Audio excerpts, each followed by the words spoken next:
We're back. Good morning. Thank you for joining us this morning on Welcome Breakfast Central. back. It's good to be here with this two dapper gentlemen. We're bringing all the color to your TV screen in olive green, purple rain, and Valor blue. I'm not around though. Anyway, welcome to Breakfast Central. My name is Olive Emodi, and thank you very much for joining us. Remember, we're streaming live on YouTube. You can check for News Central Live. Drop your thoughts, anything you'd like to react to, and we'll be very, very glad to take it. Once again, you're welcome. Welcome to Breakfast Central. On a Tuesday, we're back like we never left. Olive and Joe, I've got your back like bacteria. So it's good to be here. And we have a lot. I love it to shine now. We've got a lot in store for you today. Big things happening across the nation and of course around the world. Trust us to bring you the top stories and also dissect it to you, for you, like Salt Bay, a sprinkle of salt of humor here and there. So you've made a right decision this morning by tuning into News Central. So sit back, relax and enjoy the show. Okay, finish then I'll answer that. No, his career is... He's not finished. The guy is doing well in Dubai. No, his career went down. He did not go any down. Finish Okay, first. all right. Anyway, no, I don't need to finish. After Messi ignored him. I'm here. No, his career is not finished. He runs a thriving restaurant business in Dubai. Some people just are not about the social media clout. Yes, he was training for a while, doing like this. But he's doing well. The way we define his career is not about his popularity. Does he have a thriving business? Are people visiting his restaurant? No, they said some of his restaurants filed in for bankruptcy. They closed a few branches. It's different restaurants. Okay. You could read about it. It's online. And he had to shut them down because he wasn't doing well. A lot of people found him out. His food wasn't fantastic. Even some of the celebrities said, nah. So it was much more, they said he could have paid attention to the business by possibly even employing more people who knew how to do it, but he was more of the fame. Remember when he wanted to attend the Ballon d'Or and all of that, was trying to, because he had the celebrity fame. Yeah, the World Cup finals. He was focused more on that, but the business itself was not thriving. So all the monies he spent in putting the business together, everything went down. He filed for bankruptcy, and then so maybe he has just one left. Well, from what I'm seeing here, they say his brand is under strain. There's been some significant issues. But he has his restaurant in Turkey, I believe, the U.S., Middle East. Anyway, South Bay is not the. It's hard to merge celebrity success with reality. It's very hard. I really can't wait for him to open a branch in Ogba so we can patronize him on a daily basis. Salt back. Gold-plated steak. But I can't believe that's what we're talking about. First of all, let's give kudos to the Nigerian Air Force. Yesterday, there were footages that were showing online that they are indeed attacking, bombing, and chasing all the insurgents. Yes, they shared, and they also put it out. It was Operation Hadinkai and Fansan Yama. They were bombing the insurgents, particularly in Borno State as well. So all the hideouts, they were actually ensuring that they hit them hard. I like how they choose names for their operations, and the Hadinkai, the harder it is, the harder they're going for the insurgents. Because I remember when it was Crocodile Smile, they were still smiling with some of the terrorists. So now Crocodile is Hadinkai.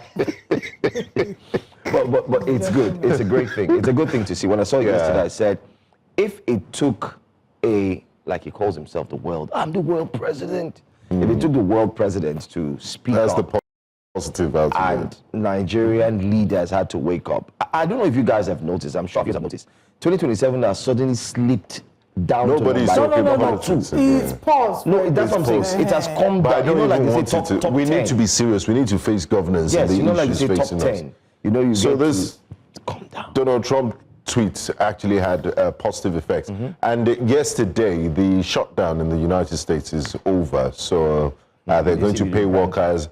And then I said, I read comments online that now that the shutdown is over, Donald Trump will now have time to face Nigeria. Because people are reminding him every day.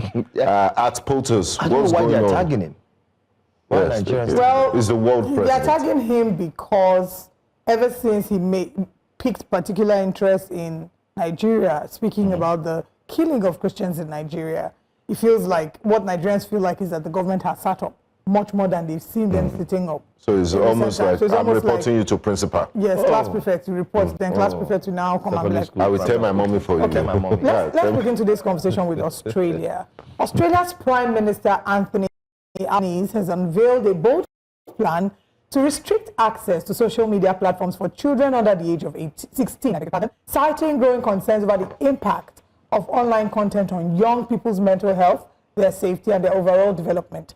This new policy is set to take effect from January 2026, and it will introduce strict age verification systems in collaboration with major tech companies to ensure compliance. Now, this move aims to curb exposure to cyberbullying, explicit content, and addictive online algorithms that experts say are harming minors. The government is also considering penalties for platforms that fail to enforce these new rules, emphasizing that protecting children in the digital space has become a national security. So now let's talk about what banning children under the ages of 16 from social media can do. What do we currently have? And how can we guarantee that? Because the truth is, they would ask you, are you above the age of 16? Are you above? And just click yes. So what other stricter measures can be put in place? But first of all, to decide, are we applauding this move? I support it 100%. Okay. Yes, because I mean, when I was growing up, anyway, there was no social media in my time. When I was 16, there was no social media, but it does help. I mean, for adults struggle to separate social media from real life, let alone children that are still developing, and you know, emotional. It could affect their emotional development. They're exposed to cyberbullying and things like that. Okay, so it's a good move by you know, the line that allows the window for children influencers, which I hope that we can talk about. But let's take a look at the video announcement. Exactly 1 month until our world-leading social media laws come into effect. This is about letting kids be kids. It's also about empowering parents to be able to have those discussions with their children. We want children to have their childhood, and we want parents to have peace of mind. So this reform will not just change a law, it will change a generation. I agree. Yeah. I agree. So the question now is, how do we find that thin line? Because what we currently have in our generation are, there are families that have their children as influencers. And the children have already become like kid influencers, kid actors. So if you say the child is under 16 years, will I be, if I decide, for example, that my family content creation is how we feed, because we can't deny the fact that it's a job, right? And I want to, my daughter has fans, people like my daughter. I want to create an account for my daughter. She will not have access to that account until she's about 18. But I want to be able to manage it as a mother. I think that should Would work. that be allowed? Because that's what currently happens in most cases. That will actually be allowed. I want to believe it will be allowed. Yeah, because it's reasonable. Yes, it's reasonable. Because it's not your daughter that's I'm not exposing my child directly. And you are I think social media allows you to fill up if you are the guardian or the parent. There's a space for that. You feel that you're children, they didn't act. They didn't care about the children then, and they don't care now. When they say they care, they're lying. This isn't about protecting children. It's about protecting those in power who abuse it. Okay, that's all we say. So there's a thin line between, I mean, government overreach and care. I mean, the overwhelming sentiments there shows that it's an overreach for government. And Trojan horse, they don't really trust it. Because you can't allow the government to interfere in everything. Which is the what responsibility is with the parent. Because that's why I asked, what's different? I think that's what's obtainable now. I don't think that anybody's child runs their Instagram account. Maybe TikTok is where things are a bit fluid. But for Instagram, in families where they have children with the social media accounts, you will see their accounts run by mom or accounts run by parents. Even pets. Some pets have social pets media. Have their and you know what's very with millions of followers. I mean, when I see them, I'm always like... You know what's even funny about those pet accounts? Then the mother of the pet, so let's say I have a dog and my dog's name is Sparkles, I'll now post on my page. Then I'll use Sparkles' page to comment and be like, oh, my beautiful mommy, you're so good. I'll then respond to Sparkles and say, thank you so much, my dear baby. But is that normal? It's so ridiculous. Like Lewis Hamilton's dog. I mean, his social media account he has more followers than 3 of us. And we're meant to be celebrity. I'm not. Okay, let's go to the next story. The EFCC has declared former Bayelsa Governor wanted over 14.8 million fraud. Now, this declaration, of course, was happened recently, and this is where we're talking about the former Minister of State for Petroleum Resources, Timipre Sylva. He was wanted in connection with the alleged misconversion of US $14.859 million. Is that million or thousand? Or maybe, okay, yeah, it's million. It's million. Yeah, tied to the Nigerian Content Development and Monitoring Board, NCDMB, investment in the Atlantic International Refinery and Petrochemical Limited. Now, while the warrant was issued on 6th of November 2025 by a federal high court in Lagos, it signals a strong anti-corruption stance, some would say. Past patterns raise questions about enforcement. So the question is, high-profile individuals before now who have been declared wanted, such as Benga's favorite friend, the White Lion, a.k.a. Yahaya Bello. You know that there was the initial one of 80.2 billion fraud. Then later it was over 100 billion naira. Then there's a luxury real estate CEO, Tsujimoto, that was, his name was called over and over again. Then there's, I almost did the Tsujimoto, but I won't do that. There's the ex-River State officials. In fact, we can keep going on and on. Godwin Emefiele, the former CBN governor. And then there's associates of, well, you know what, let's not start going into the details. And yeah, so it's almost like they blow a fire and then nothing comes out of it. They make all this social media noise about people being wanted, and at the end of the day, you hardly get persecution or find any conclusion to their cases. But it would be nice to, we've had the spokesperson for EFCC on it, and you know, they're doing things. So is this just a wanted poster? And what do you plan to do about the former governor of Bayelsa State? So it would be nice to see what Nigerians are saying about this development. Nigeria says, we put this one inside proper context. The EFCC don't just wake up, decide they want to declare Timipre Sylva wanted. Under Interpol law, you don't fit to get red notice for political or military offense like coup plotting. We don't even know officially why. No statement, no charge, just silence. Suddenly, EFCC don't drop case of $14.8 million dishonest conversion from NCDMB refinery funds. So Eclair say this one are legal repackaging. They fit genuinely get financial allegations. Yes. But the timing suggests another layer. Something politically sensitive where they don't want call by name. The economic crime angle just make it easy to involve Interpol and foreign agencies without breaking Article 3 of Interpol Constitution. So interesting. Take an angle there. Uche says EFCC really typed this with confidence. I beg. We've seen this movie before, and I guess that's what Olive is saying. You people declared Yahaya Bello wanted. He changed jersey to APC, and suddenly the chase turned to a hide and seek with no seeker. Now it's Sylva's turn until he defects too, right? EFCC be doing catch me if you can season by season. Very pathetic. Well, wow. The tragedy isn't just that corruption thrives, is that it's how a political, is that it now has a political party. This party has turned defection into baptismal font, where alleged looters are washed clean and rebranded as party faithful. It becomes harder to trust any news headline about government agencies. I'm sure you know what he means there. And it may be more efficient for EFCC to list the government officials who are not wanted. Oh, hey. This is deep. Shots fired. Allegedly, a few weeks back, there was an alleged coup plot of which former Minister of Petroleum name was lingering as a conspirator to the coup plot. And allegedly, his brother was arrested after his home was raided. A few weeks after, he's been declared wanted. Laughs. Allegedly. Allegedly. It's very easy to look at the timeline. So for me, when I saw the story, I was looking at the timeline. And I think that last week broke the timeline down. First of all, no name mentioned. Later on, we hear, oh, there's a coup plot. Everyone is talking about the coup plot. Everybody's, how? Is it possible? It's not possible.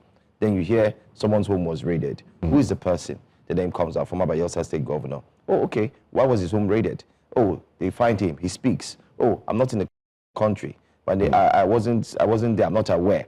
Another story comes up. Oh, he used the boat to follow and escape, to leave the country. He comes back and says, says, no, I did not leave the country. Another story comes out, oh, his brother was apprehended. Another story comes out, oh, it's about money laundering. He was the chief financier of the coup plot. Another story comes out again, oh, he's being looked for. And then the final story is here. Now we're using Interpol to get him. If you find him, it's a case of money laundering through diversion, money that was supposed to use for something. And Benga, if you do the conversion of that money in which he took, that's about in which he has allegedly, let's use the word allegedly. According to the yes, EFCC. according to the EFCC, because it's not proven. He has said he did not. So that money goes to about 21 trillion or so. Do you know what that money? No, not trillion. 14.9 million dollars. Yeah, it can be trillion. That's how much. That's about how much. Maybe How does it conversion? It will be billions of naira. About 21 or 22 or something billion naira in between. Yes. Now, do you know what that money can do as we speak now to the Nigerian economy? But then again, let's leave that aside. If you look at the timeline as well, there's something that Nigerians should also ask. Why is it that there has been no official statement, especially from the presidency? Why is it that when we had the cases of former political personalities, the EFCC has not gone back to give us update on these stories? And now Nigerians are saying, oh, you're bringing this one here. So there's a case of, aside from trust that's deficit, why people don't there's get also worry excited of when they why are see you not this sort of stories. consistent with ensuring that you hold these people and we see the end of each case. So what I see is a case of, we're just hobnobbing, we're jumping. Hey, how are you? Oh, you're arrested. Oh, okay. What is the end? I think we should have the spokesperson of the EFCC join us on Breakfast I tried Central. to do the 14 million, even my recently. calculator broke. Okay. I tried to multiply it by telling Benga. Let's go. 1,450, and my calculator broke.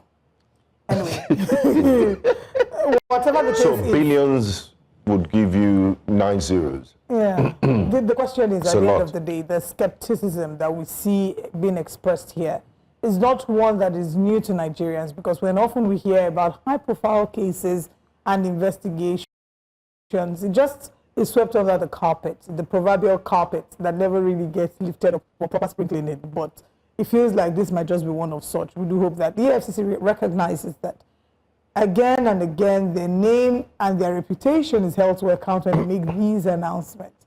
And much more than the media trial, what people hope and expect is that they've done a thorough job doing their investigation such that when an arrest is being made, they have enough to pin the person down, they're able to take the person to court to have their day in court, and they have done enough investigation to be able to pin the person down as opposed to a social media public display. Nigerians really don't care about social media display. Now let's move to our third story.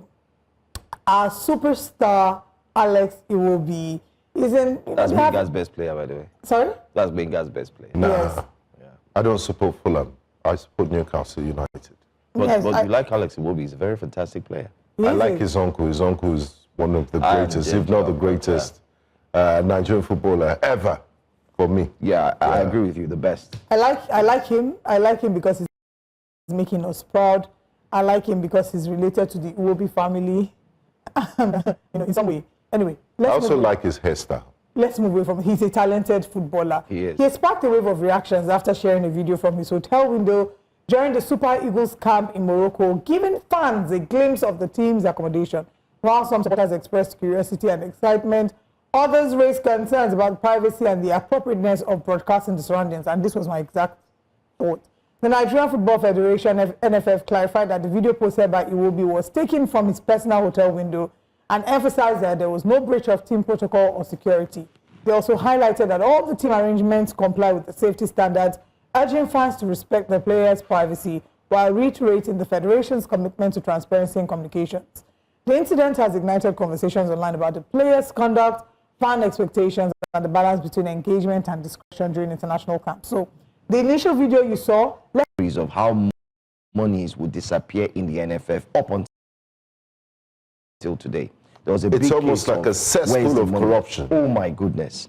The jersey deals, you never hear how much is always sitting. The players don't get the jerseys. The payment of players after they've played these issues have continued from time immemorial. And then you keep wondering, why is it still coming up? So now this one, the NFF not doing No. It's a good hotel. So the only thing is people are interpreting Alexis' I'm not letting the NFF go. I've not Yeah, told there by them the you use, jugular. You've spoken for yourself. In Let me now speak for instance, in what this did they do? particular instance. Go and watch or look at the review of the Reef Hotel on Google. Yeah. You know, people complain of mosquito bite, that services are terrible. The NFF needs to look at some of these things before putting... These are players, are very valuable. Their clubs pay millions of dollars and pounds for them to be able to perform at that level. And they deserve better. Why would you put them in a 2.5-star or 1.5-star hotel? I wish we could look at the reviews of the hotel. You know what? Let's see what the reviews don't lie. Yeah, He said, it's 3.5 star. we cannot stay in the hotel. Is it 3.5? It's not. We stayed in a hotel in Abuja when we went for a Nigeria Economic Summit. If they put us in this type of hotel, we will reject it. We won't have been able to perform the way we were performing with Joe. Guys, let's see what Nigerians say are quickly saying. because of time. Kemji says a football match isn't just about the 90 minutes on the pitch. Exactly. Things like transportation to games and accommodation also matters a lot, but the NFF don't care. I know for a fact that Morocco has better to offer at very affordable rates, and I must say, yes, they do. Onyechi Obaro, who's our sports, in-house sports She was in pastor, Morocco. there, and she'll tell you the truth that they do. Calm down, boss. I don't rate NFF, but renting a hotel is a responsibility that lies on CAF and Morocco FA. That's another one, okay? Morocco opened a stadium to host you. Your corrupted federation chose this 4-star hotel. Don't blame Morocco. This isn't AFCON yet. Pay more if you want 5 that's stars. from the Moroccan. That's a Moroccan there. Yeah, if you want to stay, you can't pay money for a low-budget hotel and you want Shangri-La and Four Seasons Red standard. Rose, if you read how much the NFF budgeted for that accommodation, you will yell. The players have the right to reject it if they feel it's far below standard. They shouldn't keep silent, make another arrangement. That's what Red Rose says. And Joe. Next, please. Why is his name Joe? That's a worst. That's the problem, man. Thank God my name is Jonathan. Short form Joe. No hostel or hotel. Now hostel or hotel. Now hostel or hotel. The hotel view being the reminder, say the route to this World Cup, no pretty. Wow. You know, I agree. why didn't they qualify in the first place? But Because we won't be in all this. Why must they go through the long route of playoffs and it will be, look, we should focus on winning the game, not hotel. You went there to play football. No, I don't agree with that, because again, the hotel is also a part of how, it puts you in a mental state. True. When I go on holiday, I'm very particular about the hotels that You're right. I was just... Because after walking around, I want to come back to somewhere that I can, I love in space. Right. Even in my house, I only use white bedsheet because I like to deceive my brain that I'm in a hotel. Wow. Yeah. Wow. So it's very important for maybe, that uses black bedsheet. Joe, I was thinking maybe they should take at least $10,000 out of the $100,000 of Falcons and use it so we can qualify. These people should leave our Falcons alone. Let's move to our next story. Hopefully before next year. Let's go to top story. Actually. Because of time. Okay, let's go to our top story. Let's share with you what the top stories are this morning. No, we have to take this. You want to take this story? Yes, we have to take it because, yes, so yesterday we saw this video making the rounds on social media, and we thought, perhaps it was, you could see the Honorable Minister of Foreign Affairs there, Minister Yusuf Tuga, high-power delegations, the acting High Commissioner of Nigeria to the United Kingdom, and so many top Nigerian officials. You would think, okay, this delegation has finally made its way to the United States to interface between the Nigerian government and the United States government because of its CPC designation. But little did I know that, no, it wasn't the case. They were in London to plead the case of Ekweremadu and his wife, the former Deputy Senate President, who was charged with conspiracy to facilitate organ trafficking in the United Kingdom and is being convicted. So I wonder why the use of taxpayers' money, the energy, coming at a time when we've been designated as a country of particular concern, you're using all your diplomatic muscle to try to influence a decision that has been made by an independent country's justice system. This is It's quite shocking, and I really can't believe it. They said they For went private there to citizen, understand that human rights is upheld. They also want to ensure that... they are telling UK. Yes, yes. Okay. And you know what baffles me the most? I think as a country, we need not say much, but I think we've lived a little bit longer in years in terms of... I'm young compared to some who are older or watching us now. But I think we have to be careful when it comes to the kind of stories we throw out there in public. And this is an advice to the federal government, because it also applies to companies. I mean, let's just look. I keep saying if Nigeria was a company, Nigeria were to be a company, imagine you've not paid your staff salary. And then you now announce, oh, the MD has bought a new Volkswagen. How would the staff feel? You are owing a salary for 3 months. Use that same analogy. We have been designated as a country of, particular concern. We're battling cases of insecurity. We don't have ambassadors. There's tax reforms. Nigerians are crying in terms of $11.50. $11 and so on. Then you now bring out this story, and then the way you glamorize it, you picture it. But I now agree with one thing, and I think we as journalists too should agree within ourselves that sometimes it's very easy for those in power to shift narratives by bringing new stories. And that's what's going to, that's what I see here. Just bring a new story, switch the narrative a bit so Nigerians can... I don't think it's deliberate. It's just... it's just the way they are. And it shows no regards for Nigerians, for them to do this at this point in our nation on taxpayers' funds. Wasn't the minister supposed to go to America? No. Why did the presidency rush so quickly after Trump's video on Tuesday? Boala. But you think that he came out and said Tuesday. The president is flying on Tuesday. That's a lie. He wasn't speaking for the presidency. That's a lie. He wasn't going anywhere. So where did they get the information from? At that level, that's a senior special advisor.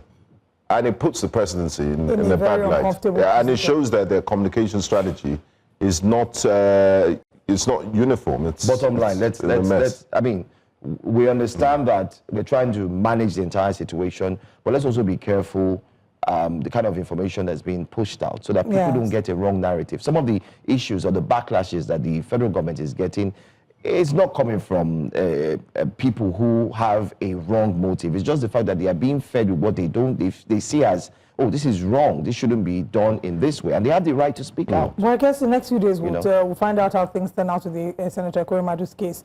Morris Chukwuemeka on YouTube says, same pattern over and over again from the EFCC. Yahaya Bello is still working free, attending functions. Drop your comments on YouTube. I will take your comments during the show. Let's now share what our headlines this morning are on Breakfast Central. Our top stories this morning. Regional growth agenda will be a key point of discussion for us this morning on Breakfast Central. Nigeria meets UK over Ekweremadu's detention. Will be expanding this case further, especially as he's had his judgment delivered in that matter. We'll be looking again at the Anambra election aftermath, what are the Anambra feeling and saying. And we're talking about press freedom, protecting press freedom and journalists' rights. Newspaper front pages will be a key part of the story as usual. Join us for all these and more.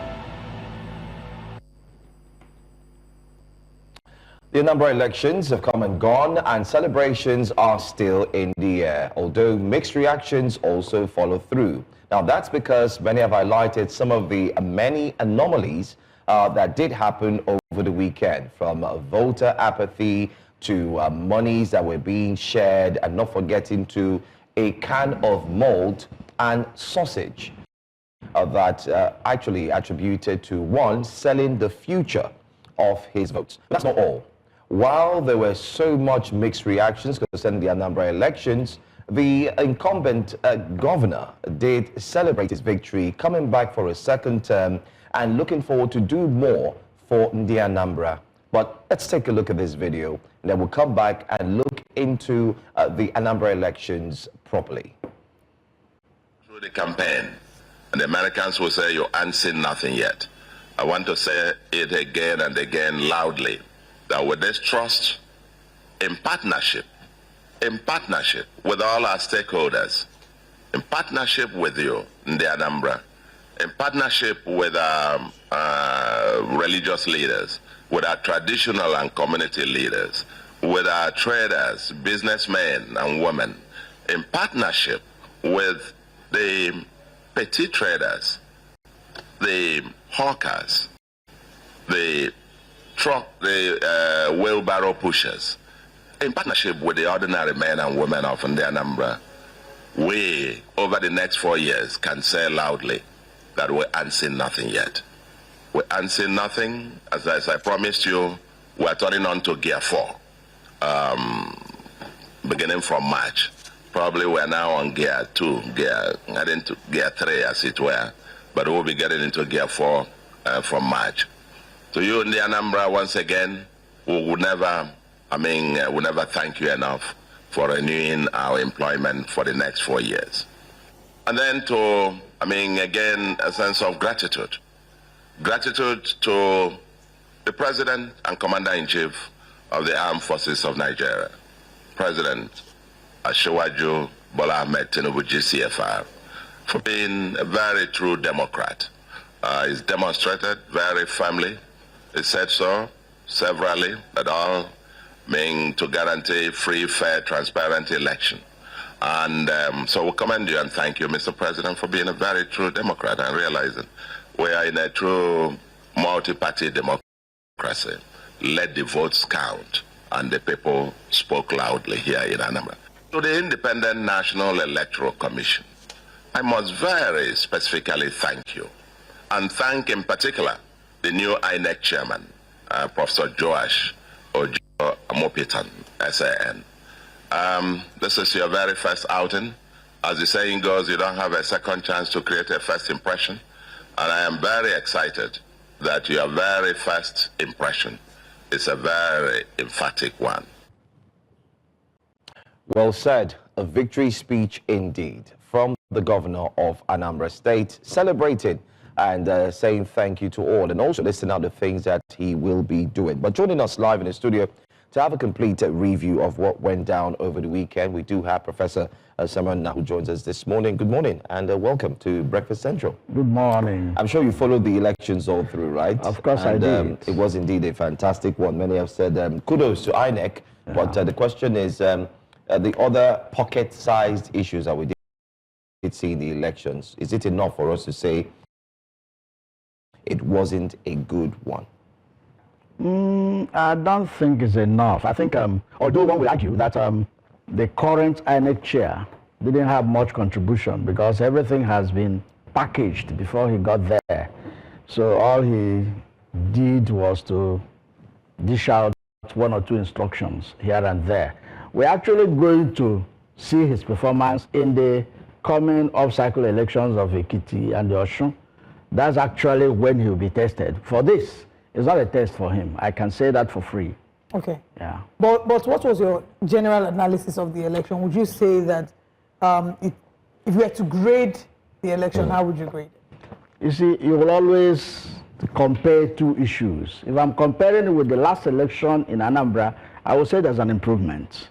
Because even the turnout of voters, although the last one was about 20, this is about 22%. Yeah. Now, he won with about 300 and something, now about 400 and something votes. So you see, there's a little improvement. But that does not mean that, that it's Uhuru. It's not Uhuru, because we still recorded one death in the last election on Saturday, you know, from Orumba South, Ward 1, the councillor and the Anambra councillor that was killed. But if you compare it with the last election, governorship election in that state, there were a lot of, you know, people were maimed and things were destroyed. But in this particular one, I think the security outfit were up to date with what was going on, up to speed rather, with what was going on. However, like I said, there are issues. There was a particular video we saw that a man went and asked the returning officer, where is the results? Where's the result sheet? He said she wasn't given, that one of the officers said they are going to bring it, but that was about 1 p.m. or so. There was no result sheet, and the man alleged that the result sheet was somewhere in somebody's house and being done pretend. You see, we had such issues. We had issues like, overvoting. There was a particular ward that they said they had 500 registered voters, and the number of votes that turned out from that was higher than, that's a normal scenario in Nigeria. But I think going forward, the new chair should try and ensure that some of those things are a thing of the past. Okay. Now, looking at the elections that just passed on Saturday, would you say they were free and fair? It depends on where you're looking at it from. Well, because when you look at the margin, when you look at the margin, it might be free but not fair. It might be free but not fair, and I will explain what I mean. It might be free because people were not impeded to vote, but it might not be very fair because there was vote buying. Even before the election, we even saw the governor promising people that he's going to give them money if they win the local government for him and stuff. That's what I am concerned. On the day of the election proper, we even saw somebody complaining that others got 20,000 and they got XYZ naira. We had issues of sharing, like you mentioned earlier, gala and malt and what have you. I was listening to one analyst on one of the TV stations. He said, if you go to any election and they give you gala or bread, don't chew, because you might chew the naira inside. so you see, the election may have been free, but was not fair. Okay. My next question to you would be about what you think were the factors that ensured that Professor Chukwuma Soludo re-emerged as governor of Anambra State. Would you say that is because he has done an excellent job as governor of Anambra State? Or would you say it's because the other opposition parties did not present strong enough candidates to match him at the election? There was no opposition, one. Secondly, Anambra is a legacy state for the Apuga, as they call it. Recall that it's Ojukwo's party, so that name is still being respected. So no matter who flies the flag of Apuga, he will win that election. You see, I heard people say Obi lost in his unit. Obi is not in the ballot. And I want people to know that Anambra, hold on, Anambra is not Labour. Anambra votes for Obi, not for Labour. And right now, Obi is neither here nor there. Nobody even knows where he is going. And you can see that it's only people are even touting that he's going to ADC. And if you look at the result of that unit, who won? So that's the issue. So it's not as if the Anambra people don't like Obi. No. That is far from the truth. Very, very far from the truth. So anybody who is pushing that narrative does not understand the Anambra and how their voting pattern. Let Obi be in the ballot. Nobody is going to get a vote from Anambra. Are you sure about that?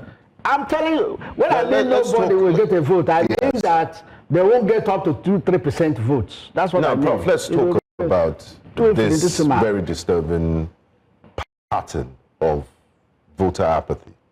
I mean, 22% returning the governor is quite very low. It's below a pass mark. What factors do you think are responsible for this, and how can we get the people more interested? It's beyond getting your voter's card and, actually doing the actual voting.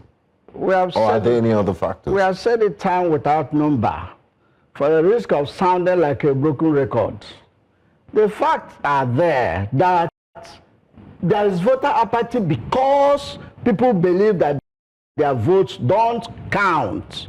It is the courts that gives us the governors and the head of state and what have you, not the people's vote.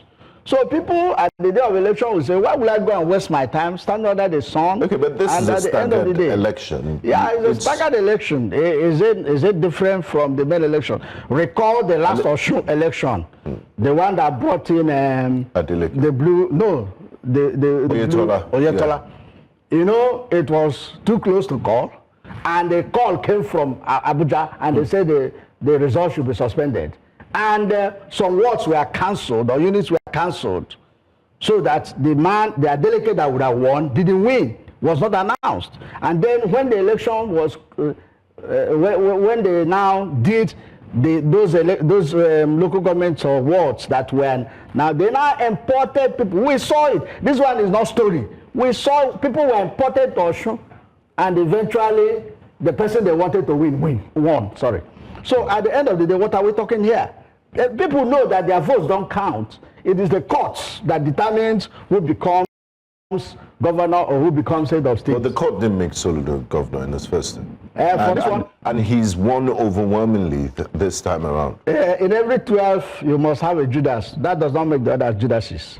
So that this one is an exception does not mean that going forward, they will not accept. Yeah, because people watching at home, young Nigerians watching at home and thinking 2027 will be discouraged by what you're saying, because... Well, that's the truth. So because they will be discouraged, one will not say the truth? No, I don't understand. That is the truth. But if you look at Anambra election, you'll find out that is a different ball game. You won't compare it with what happened in Edo, for instance. You saw that the election was manipulated. Nobody can tell me anything about that. But in that of Anambra, from 1999 to date, it's been that trajectory. So is there any hope in changing things for 2027? Well, we're looking at just the new INEC chief. If he puts his feet on the ground, he can change things. Why do I say so? We still have Nigerians that have integrity. Look at JAMB. JAMB was taking money from federal government, subvention from central government, until they got there. When he got there, he is now remitting billions or millions of naira, hundreds of millions of naira to federal government. So we still have people, forget the glitches he had the last time. He borrowed the leaf from INEC. And they had the glitch in the last jam. In the last jam. Yeah. But outside that, the man hasn't performing. So we say it the way it is. You see, he's been performing, so give it to him. So if Josh will follow his footsteps, or follow the footsteps of the OT in Abia in the last election, the returning officer in the last, Professor OT, that stood her ground. A woman at that matter. The one in Enugu chickened out and went to Abuja, and Abuja announced results. Is that what should be done? These are the things we are saying. But this lady stood her ground and said, no, I'm not going nowhere.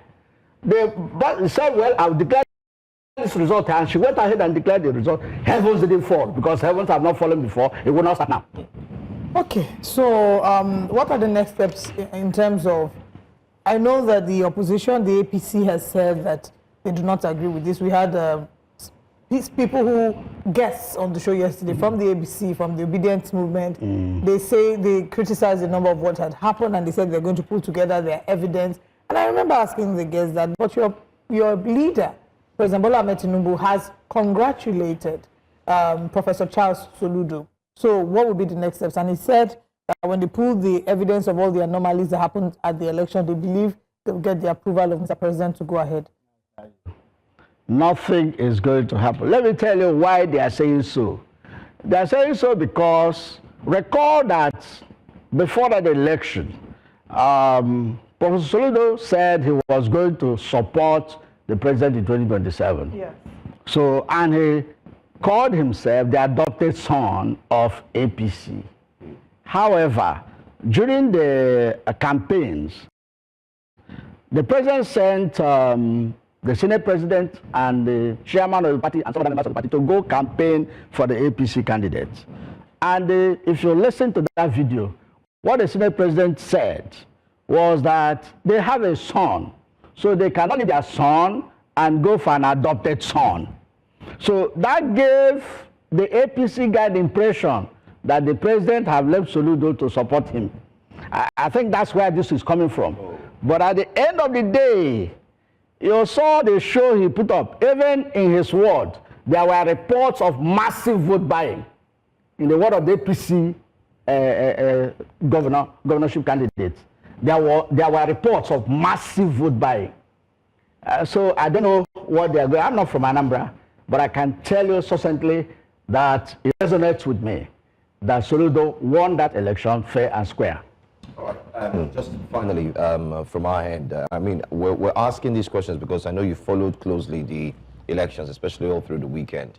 My follow-up question would be, now that we've used this as a litmus test ahead of what is coming in 2027, do you think we'll have a better chance to have more people come out and vote happily, knowing fully well that what they saw play out this weekend gives them a little glimpse of hope that 2027 will be better? Let me correct an impression. I said it earlier that this is not going to be a litmus test for the current chairman. What is going to be a litmus test for him will be the Osun and the Kiti. Because this one, he didn't, he didn't even add the icing on the cake. His approval. He just get to the sharing. But he did the delivery. And delivery is that part because you can bake the cake and do the icing. If the delivery person does not take it to the recipient, there's a problem. I think even the delivery had been packaged.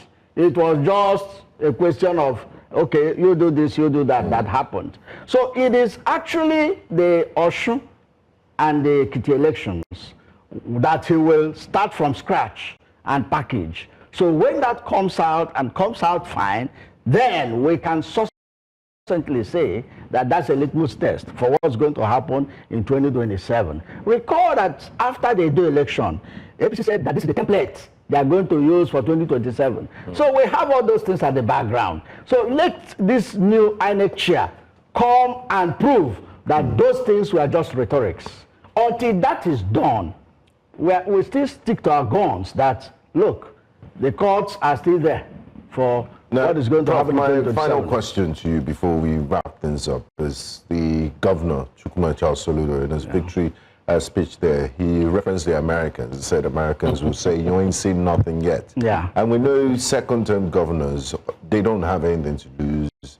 They're not seeking for a third term. Most of them would likely retire in the Senate as senators and, you know, do a few legacy projects here and there. So when he says you ain't seen nothing yet, does he still have the impetus to do more and promise? And how do they normally operate? He didn't package all that he said. He said he's moving to Gear 4. Yes. Because he was in Gear 3.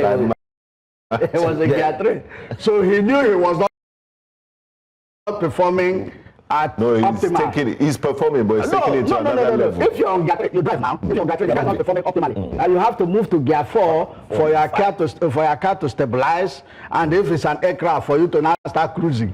Yes. So until you get there, you can't cruise. So what he's telling us is that he was performing below standard now, that he wants to now up the ante. Yeah, putting words in his mouth. No, that's what he said. That's exactly what he said. He said he's going to move to Gear 4, that he's in Gear 3 now. So what does that tell you? You don't need a soothsayer to interpret that for you now. He said it direct. So are you confident to fulfill his promises to India and Anambra? Well, politicians are people who don't believe themselves, who get bewildered when others believe them. So if you believe a politician, you can. See, they let MKO said that he was not going to contest again. So when he picked the ticket of SDP, at the airport, journalists ran to him. Chief, you said you are not going to contest again. And he turned around and said, and you believe that? Then you are not a politician. Wow. So that's politicians for you. I really like that quote. I think that quote is how we end this conversation. He says, politicians are people that don't believe themselves, that are bewildered when others believe them. Yes, now. Thank you, Professor Simeon Onuna, for joining us today. Thank you, sir. Always a pleasure to have you. The conversations continue, of course. We're streaming live on YouTube. Please do not stop dropping your comments. We will take them as we proceed with the show. But for now, we're going to break. And when we come back, we'll continue with another conversation. Just stay with us. Professor Chukwuma Charles Soludo has been declared the winner of the Anambra governorship election, securing a second term in office. But not everyone is clapping. The Labour Party candidate, George Moralu, rejected the results, expressing deep dissatisfaction with the conduct of the election, alleging widespread irregularities, including what he described as alarming vote buying. Joining us for this discussion is gubernatorial candidate of the Labour Party in the just concluded Anambra governorship elections, Dr. George Moralu. Good morning, sir. Thank you for joining us. Good morning, and thanks for having me. All right. You have rejected Governor Soludo's election. It seems that the number of people who feel differently about it, we've just had a conversation, I don't know if you were following, where they believe that Governor Chukwuma Soludo won the election rightly. Why do you disagree with this result? Well, I must be honest enough to let you know that people's opinion with regards to what happened actually varies. And everyone is entitled to his opinions or views based on the information that is available to them. The entire thing, as far as I'm concerned, was a sham. You see, apart from the alarming vote buying, which everybody saw, there was cases of voter intimidation, agent intimidation. There were cases where elections were conducted, whereas there were no result sheets, and cases like that abound. So for anybody to say that the election was free and fair may not be saying the truth. But everybody, like I did say in the beginning, is entitled to his or her views. I also give you another alarming challenge. Go and look at the ballot paper that was used in the election. You'll find out where you have the LP logo. There was no name, no LP, no Labour Party on it. How do you explain that? All right, so it appears, it gives the impression that there was a calculated attempt ab initio to ensure that Labour Party is defeated in the election. I have no grudges with anybody. If you look at it again, before we started, we were asked to pay 15 million before you advertise your candidacy or your party in the course of the elections. We did pay. There was a law that stopped us, or what would I call it a law? There was an instruction that stopped us from campaigning in all the markets within the state for the purposes of securing people's endorsement and their support. All these things were skewed. And that was why when I saw on TV, somebody was saying, oh, the government had a robust campaign, he was everywhere on TV. I said, why wouldn't he be on TV? The resources available to him were enormous. So therefore, he was in a position to pay 10 million per hour or 20 million per hour, depending on what the TV station will charge. How many of us, I couldn't afford it. And I make no apologies because I don't have that kind of money to throw around. Then again, when somebody talks about vote buying, it was in a humongous nature.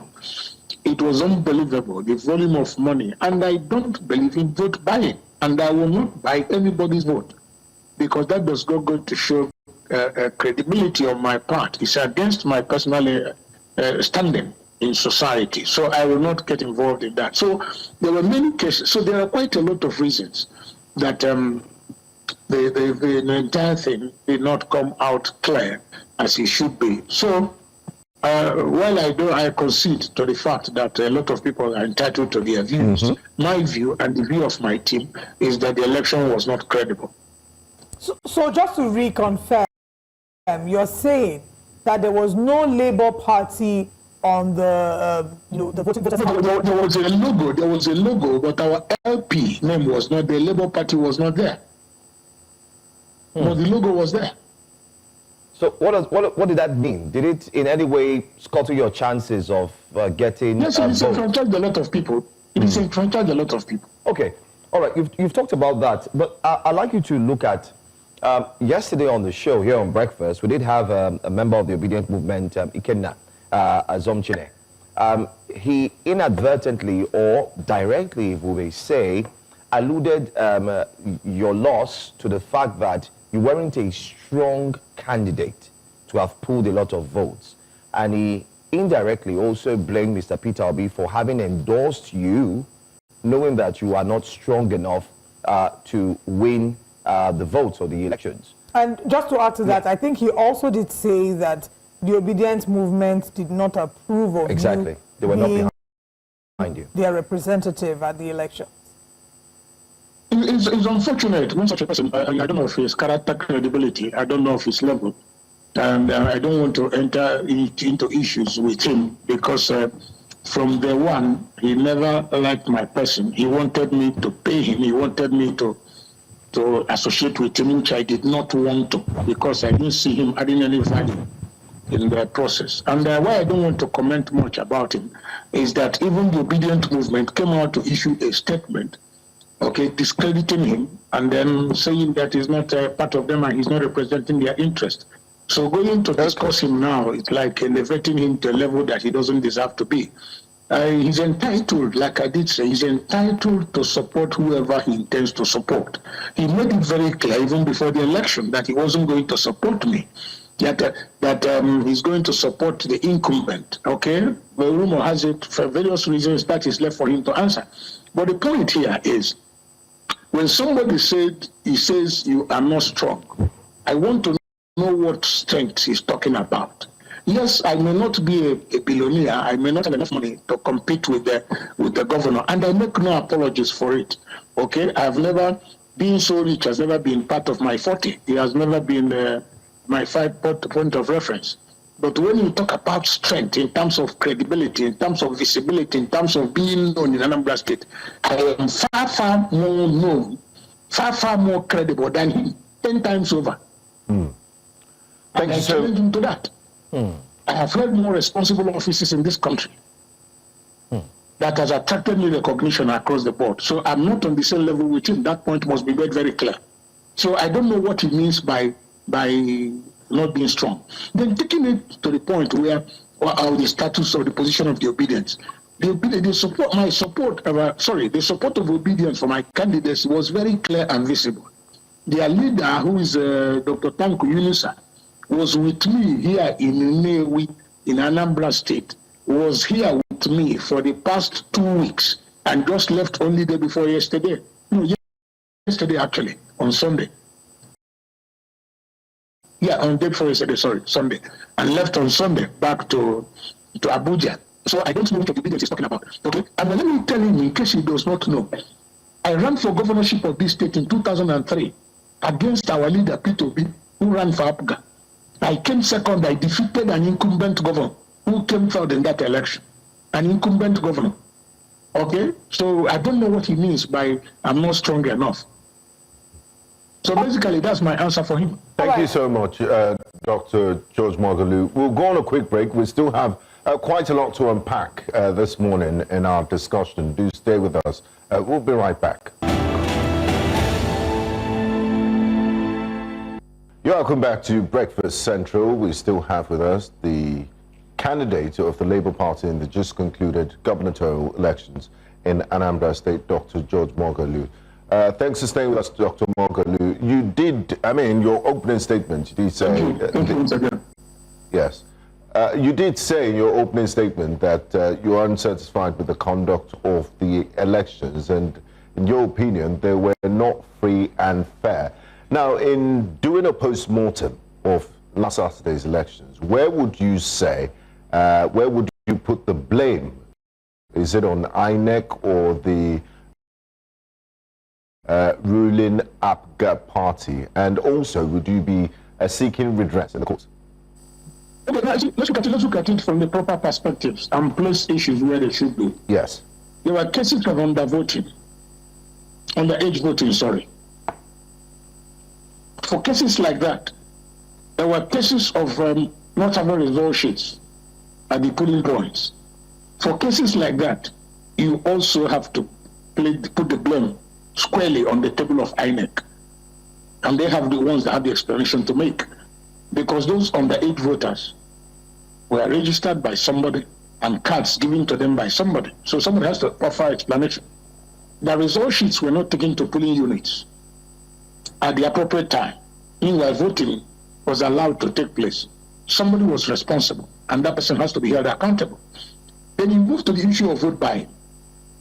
Vote buying, you can place it on the altar of the political parties, yes, but at the same time also, the security agencies have a responsibility here, because we were made to understand that 45,000 policemen were deployed for this election, with 20-something number commissioners, deputy commissioners, assistant commissioners, AIGs I understand was 3, DIGs I understand was 2.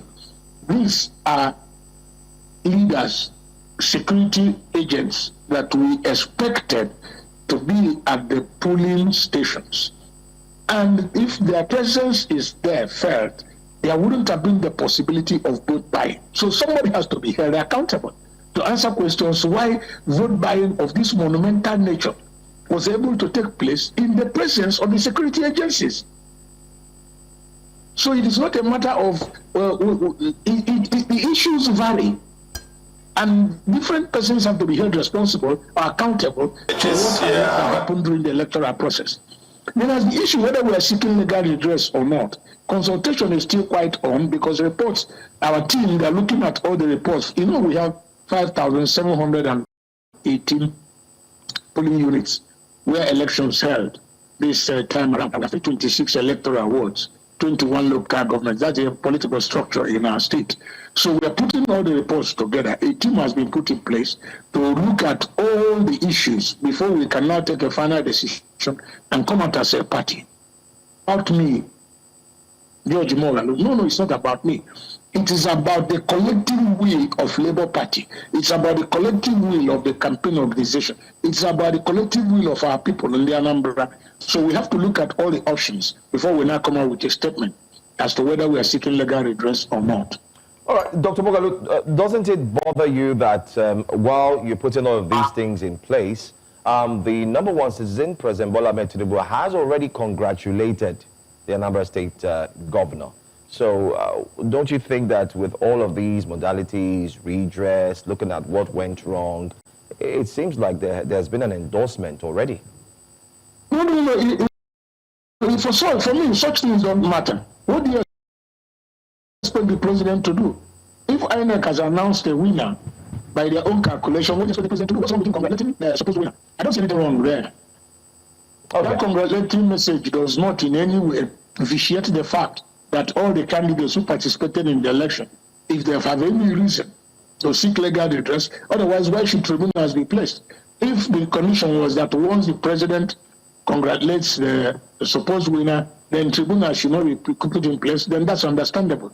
But in this instance, it's in the president's right to congratulate him.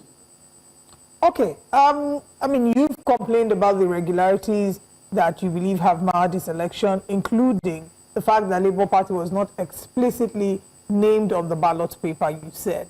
Now, all things being equal, do you think that the Labour Party would have been able to still stand a chance against APGA, bearing in mind that APGA has, been at the forefront of politics in Anambra State and has wielded, it wields a certain level of influence? Do you think that all things being equal, the Labour Party would have had a chance against APGA? Why not? The truth about it is that I agree with you, in all honesty and sincerity of purpose, that APGA has been on the ground, that APGA has been there. There have been cultural government levers in Anambra State for the past 20 years. So that is understandable. But the point also is clear, that Labour has a generic support. Okay? Labour as a party has their own support. And that does not remove the fact that Labour is acceptable to the people of Anambra, just like they are in some other southeastern states. But the point here remains that incumbents have been defeated in the past. This wouldn't have been an exception. All right? This wouldn't have been an exception. Like I just mentioned to you while I was trying to talk, I reminded you that in 2003, when we contested the election, okay, APGA came first, then led by P2B, then I came second. an incumbent then ran under AD, and he came out in that election. I came second with AMPP in Anambra State. So he was an incumbent. There are Okay. Network, little network connectivity there, I think. Network glitches. Yeah. Okay, we have Dr. George Moghalu back. You can complete your thoughts, sir. We lost communication with you for a few seconds. No. Okay, what I was trying to say is just emphasizing the fact that incumbents can be defeated, and it has happened before in many, many areas in our country. So it wouldn't have been an impossibility. Granted that the party you mentioned, the APGA, has its own solid base here, having been in control of government levers for the past 20 years. Now, Dr. Moghalu, you did say, when I asked you if you would seek redress in courts, that you will consult widely with stakeholders before you come up with a statement. Could you give us a timeline to this? And the second leg of my question is, given the luxury of hindsight, do you think if Labour Party didn't have the issues it has at the national level, your chances would have been improved or better? No, as to timeline, there's already a timeline provided by the law as to when tribunals will see it and when contenders who are not happy are supposed to file in their petitions. So their timeline is already established. So whatever we are doing has to fall within the timeline as provided by law that led to the establishment of the election tribunal that is expected to adjudicate over the cases as they come. Then as to whether the crisis in labor at the national level affected us, the answer is no, I don't think so. Why do I say so? If the leader of our party did not participate in the electoral process, it would have been a different ballgame. Okay? He was physically present, he was involved in the electioneering campaign, and then and the national leadership of the party directly or indirectly had no business with what is happening at the national. Yes, they are the leaders of the party at the national level, but there is this independence that is enjoyed by the party at the state level. So I wouldn't have thought anything else would have happened than what happened. All right. As we look to wrap up this conversation, I think my question would be, is there still a rift within the Labour Party? Or is it just at the national level? And if there is, do you think it has in any way affected your chances, or it affected your chances of winning the just concluded elections? No, whatever rift that there is at the national level, because as far as I'm concerned, in the state here, there's practically no rift. Though one or two attempts were made in the past by this same person.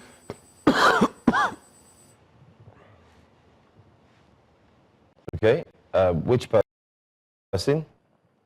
Party, but there was no. So we didn't get that. Who said this? You said this same person. I said that there's actually no problem within the party in the state, and we enjoyed tranquility and we did our campaigns. But except for one incident where the same man you said you brought on TV, who was talking about the elections, instigated somebody to go to court to see if he can create a distraction, which when they attempted it, they failed. Otherwise, other than that, we had no problem, and the party remained together. Is it working for leadership? Is it safe to say that the person in which we're talking about here, Mr. Ekweremadu, does it seem like maybe he's not working for the Labour Party? Yes. All right. Okay. All right. So anyway, we'll be waiting for the next few days, weeks, to see what the next steps will be from you. Mr. George Moghalu, thank you very much for joining us, and we wish you all the best in the coming days. Thank you very much for always providing me an opportunity. Thank you so very much. I appreciate that. Thank you. Right. We'll be taking the conversation now from Anambra State and talking about a national issue in a moment. But let's go on this very quick break. And when we come back, we'll pick it up from there.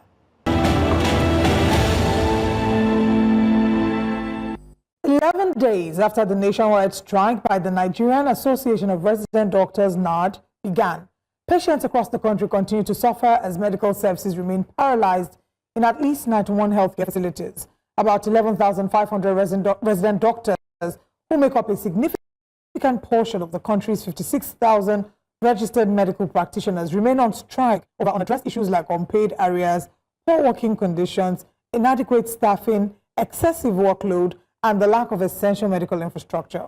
Now, President Dr. Mohammed Suleiman told News Central that the strike will continue until all 19 outstanding demands are met. However, unconfirmed reports say the federal government is holding a reconciliatory meeting with NARD in an effort to end the ongoing indefinite strike by resident doctors. The meeting was allegedly jointly led by the Ministries of Labour and Health in Abuja on Monday.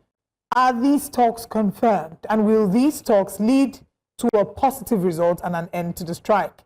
Well, let's find out as we are joined by the president of the Nigerian Association of Resident Doctors, NARD, Dr. Mohammed Suleiman. Thank you very much for joining us. Good morning. Our last conversation with you was very passionate, heartfelt, and painful to hear the realities of the everyday doctor in Nigeria. We know that the strike commenced on the 1st of November, but the question now is, are there really ongoing strikes between NARD and the federal government? Ongoing talks, rather. Yes, I can confirm to you that we have been talking. Like you said, we have been talking, and I must commend the Minister for Labour, the Honourable Minister for Labour. He has taken it upon himself to see that he brings in every agency and aspect of government that has one thing or the other to do with our demands. I must also praise the Honourable Minister for Finance, who has diligently worked to see that the issues on his table are receiving the attention that they need. And at this point, I have to say a very big thank you to the Honorable Minister of State for Health, Dr. Isiaka Adekunle Salako. He has met with us severally. We have discussed all the issues. Now, here is where the meat of the matter is. Every item on the 19-point demand has been agreed upon by every stakeholder, not just people in the executive arm of the government, but even in the National Assembly, that these are germane, these are genuine, this must be addressed. For instance, the 25-35% arrears that was released to the tune of 41.3 billion over a period of 3 months that started in August, has still not gotten to almost 40% of our members. Just about 60% have received it. Where government is still scrambling, working around to see why such is happening and then how that can be rectified. For instance, the accoutrement allowance, which is about 2.9 billion, the clinical duty allowance, which is 2.4, and the COVID-19 arrears for Juhesu, which is just about 400 million, constituting about 6 billion. We just got confirmation. It was supposed to be released last Monday. We just got confirmation that it was released yesterday. Plans to pay are ongoing. We're expecting it today, you know. And there's this confusion that it was 11.9 billion, and then it was dragged across media and the social media space that 11.9995 was released for accoutrement allowance. This is not so. You know, then when you look at other issues like Lokoja 5, they are still not reinstated.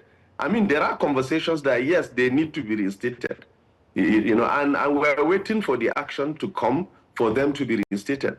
There's the issue of the professional allowance table.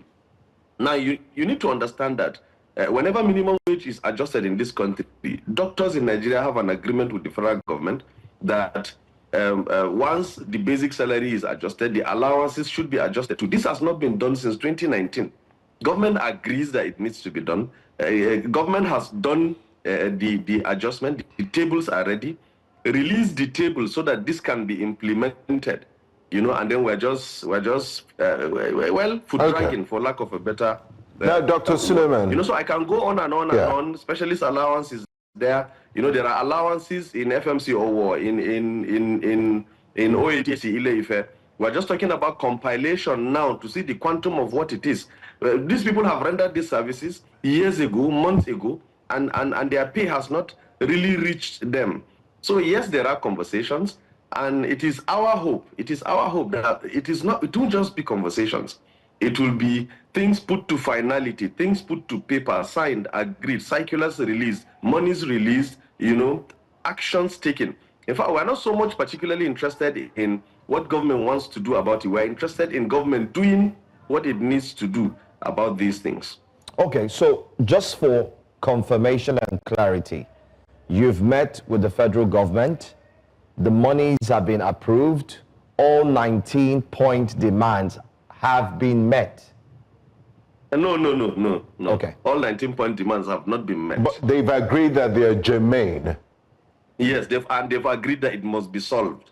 Okay. And then we're discussing how to solve them. So where are we now? If there was to be a checkbox of the 19 demands, which ones have been met?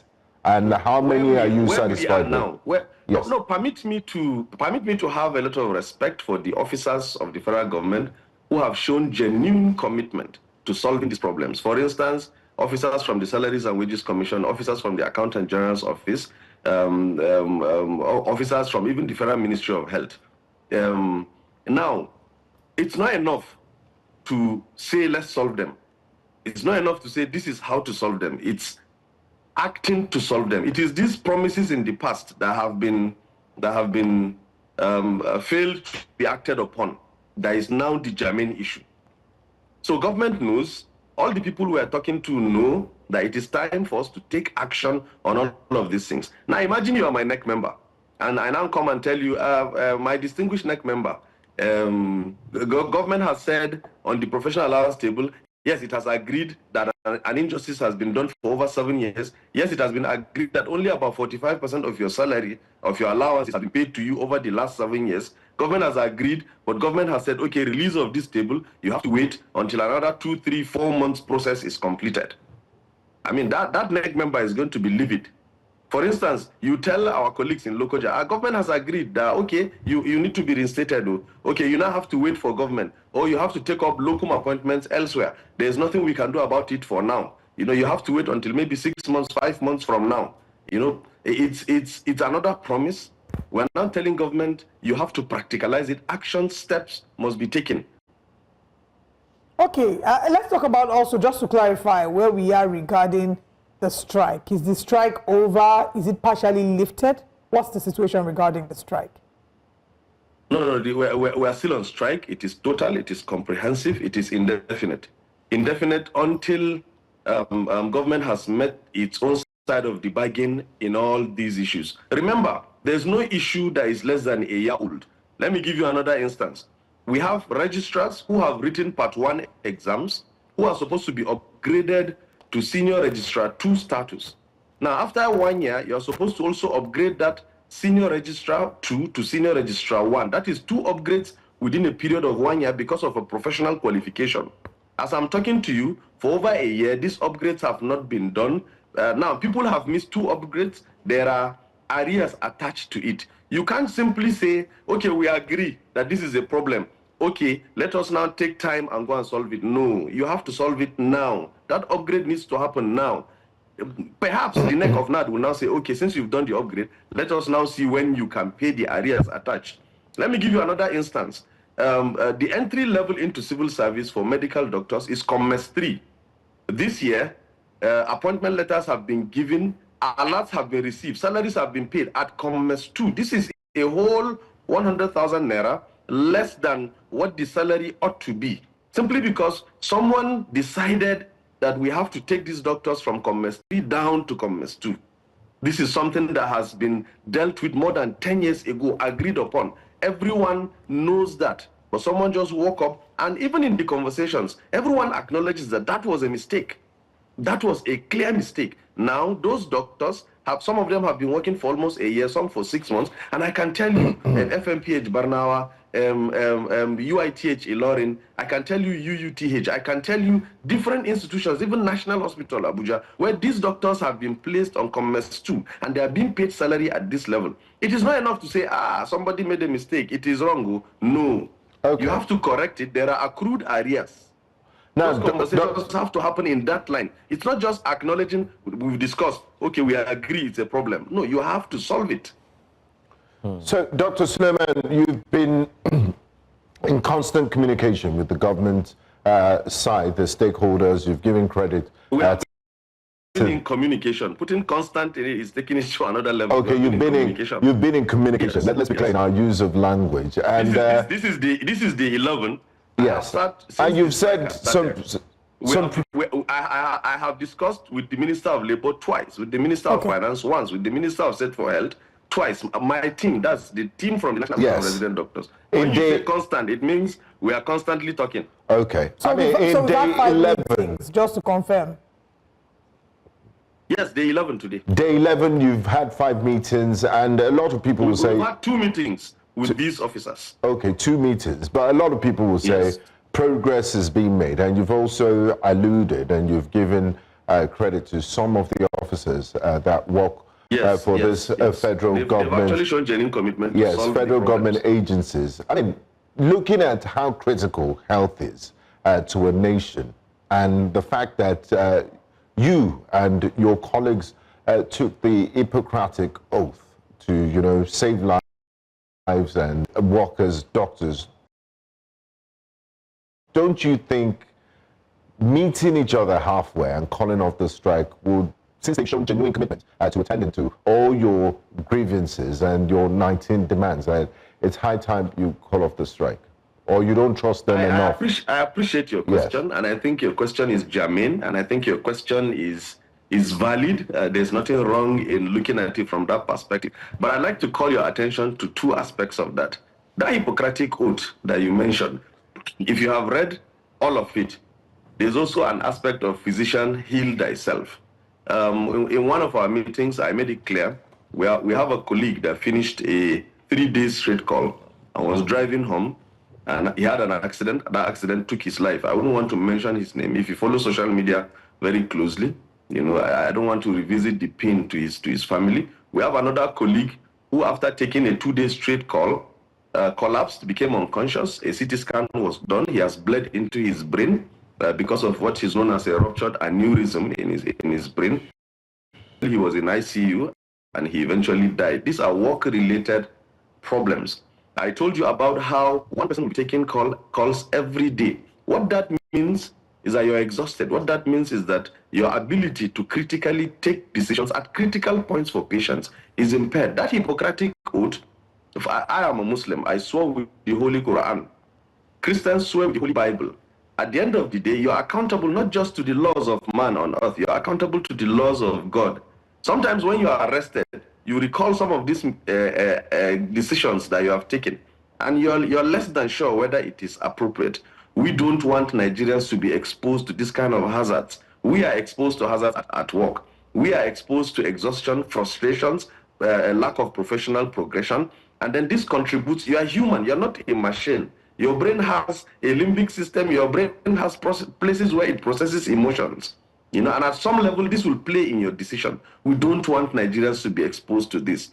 It is not asking for too much for these actions to be taken to resolve these problems. That is why we took a whole 6 weeks, after 2 weeks, another 30 days, another 1 week, talking to Nigerians about this issue. It is crystal clear. Now, with respect to government showing genuine commitment, I will not sit down here and say the Minister of Labour is not passionate about solving these problems. He is. He's a father to the nation. He's a father to doctors. I won't sit here and say the Minister of Finance hasn't shown commitment. But out of the 19 points, how many have been taken to a finality? It is not a reconciliation because we are not married. It's a conciliation where we look at it, we look at how to solve it. Now, these solutions, are they fully out? No. Have we fully agreed on implementing these solutions? No. What are the critical points? It is left for the conciliation to end on it. Okay, this might be a place where we'll come to the end of the conversation today. We do look forward to a profitable middle point that the government and NARD can find, a soft point, because at the end of the day, they say when 2 elephants fight, it's the grass that suffers. So we want you back in our hospitals. We miss you people. We want to be able to come to the hospitals and have you attend to us. Doctors are dying in this country. And we understand. And we want your welfare to be prioritized as well, which is why we're hoping that sooner than later, these needs can be met and we can return to. Thank you for that. We really appreciate it. And thank you for fighting the good fight, because it's for the future of healthcare in Nigeria, not just this Thank you very time much, around. Thank you so much. Thank you so much for joining us. All right. Sorry. We'll go on a quick break. When we come back, we'll take a look at more stories here on Breakfast Central. Stay with us. Welcome back. Nigeria's drive toward balanced regional development is gaining momentum as the leadership of the 7 regional development commissions has met with President Bola Ahmed Tinubu at the State House in Abuja. News Central's State House correspondent Bettina Willie tells us more in this report. According to the Minister of Regional Development, the visit provides an opportunity to introduce the leadership of the new commissions to the President and give him a detailed brief of ongoing projects and challenges across the region. The Minister says that the commissions are vital instruments for tackling development gaps nationwide, from renewable energy to agriculture, water supply, education, and infrastructure. These 7 development commissions Mr. President has put in place, as far as we're concerned on this side, represent the surest bullets we intend to use by this administration to shoot down all development challenges facing us as a nation. In the Northeast, for instance, the Commission says 14 bridges and 18 roads are under construction to reconnect communities previously cut off by insurgency, including the newly accessible area in Borno State. Projects such as the Operation Light Up the Niger Delta have also improved safety and development in previously insecure riverine areas. Jerebol area is one of the areas that has been infected by the insurgency in the past, because that area is agriculturally viable and so on and so forth. So the insurgency captured that area. But today, you can go there, you can go the whole of the area, Jerebol, in 40 minutes, because all the towns you can mention, Zabarmari, Gongulong, Koshepe, are all linked by about 48 kilometers of roads. That opened up the area. Who came up with the Operation Light Up the Niger Delta? It was born out of the needs assessment of what the people needed. The people needed their communities to be illuminated due to the level of insecurity in some of these communities. Some of the communities that were taken over by militants that were converted to camps was because most of those communities were very, very dark. But today, most of our communities, you hardly find a community that is dark, and nobody can take over any community to perpetrate crime.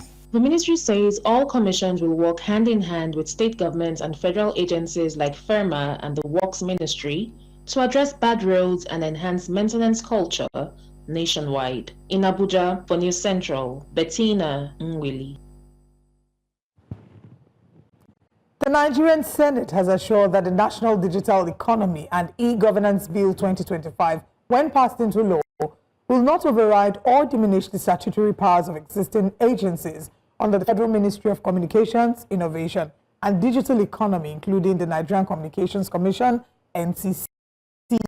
Committee Chairman Shuaibu Afolabi gave the assurance at a one-day public hearing in Abuja, noting that the bill is designed to integrate digital processes across government MDAs in compliance with the Nigeria Data Protection Act 2023. Afolabi says the bill aims to deepen interagency data sharing, strengthen digital documentation, and accelerate e-governance adoption across public institutions.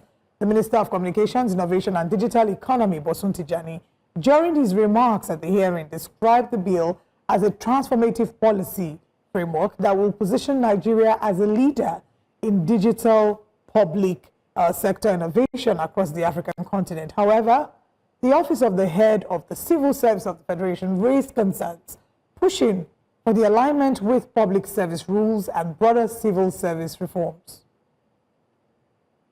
This law, this galaxy backbone law. The example I gave earlier, if you can text space, these are the enterprise architecture. This law is the equivalent of an enterprise architecture. Let's not have the pillars for cyber crime, for cyber security law. Let's not have your EFCC.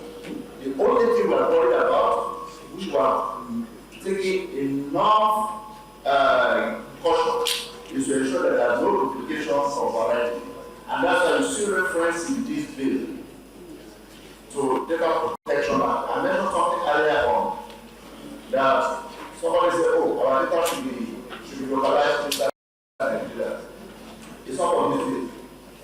We talk a lot about being the first on the African continent, and people think it's about bragging. As a nation that represents anywhere close to 20%, if not more, of the black nation, or the black people, we do have a responsibility to set the direction for how countries across the African continent will develop. If we're able to allow Nigeria to rise, the rest of Africa will rise. And the leadership we're seeing on display today and over the past month and the last 2 years is an example of how the legislators will work with the executive, with the private sector and civil society to give Nigeria the future that we deserve. Suspects fleeing terrorists allegedly from neighboring Katsina State have again attacked Kano State. This time, the terrorists kidnapped 5 breastfeeding women in Yankwada village of Faruwa, Shanono local government area of the state, leaving the babies helpless. The chairman of the Community Security Forum, Yaya Bagobiri, confirmed the incident to News Central via a telephone call. Bagobiri says the incident occurred just a few days after the visit of the General Officer commanding 1 Division Nigerian Army visited the area, ordering the deployment of troops. News Central correspondent Emmanuel Bagudu tells us more. Not even the visit of the General Officer commanding could scare the marauding bandits and douse the tension in Shanono local government area of Kano State. Eyewitnesses recount their experiences with pains, alleging that the terrorists have continued to use neighboring Katsina State as a base since signing a peace treaty granting them access into Kano State to continue with their activities.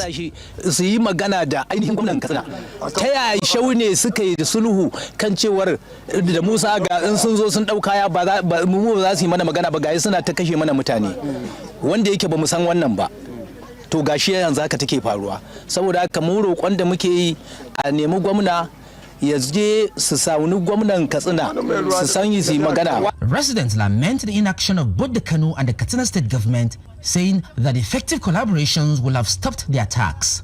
Muna fata a ƙara turo mana jami'an tsaro kamar yadda muka gansu ranar zaben da aka yi na cike gurbi na dan majalisa. Inda za a turo mana jami'an tsaro haka babu wani ɓata gari da zai zo ya rena mana local government da hayyake ta mutuncin mutanen local government da muke zaune a cikin local government din mu. A move by Governor Abba Yusuf to bring Sukkot to Shanono incensed residents the more, as many of them say that they remain disappointed at both the governor and his Katsina state counterpart.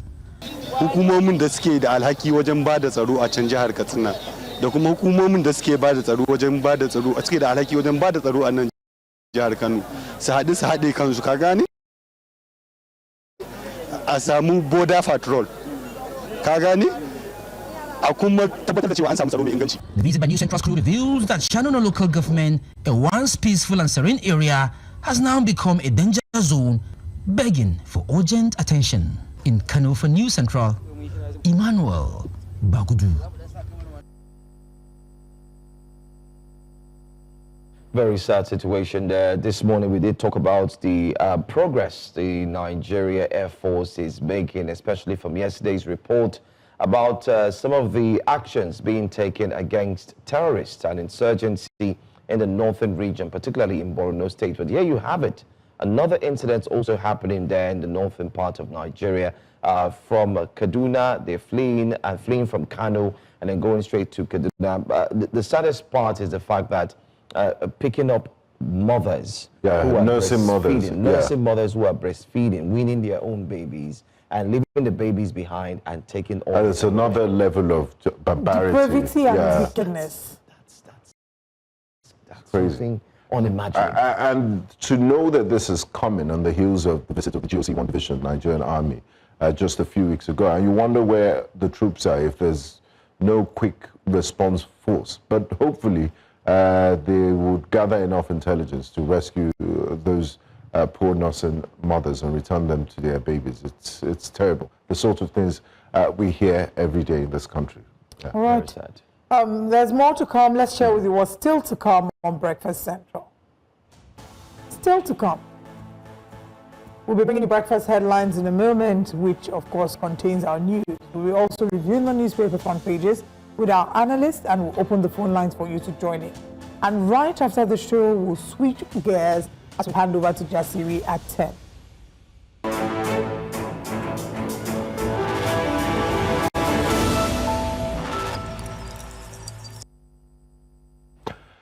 Hello, welcome to Breakfast Headlines. I am Benga Aborowa.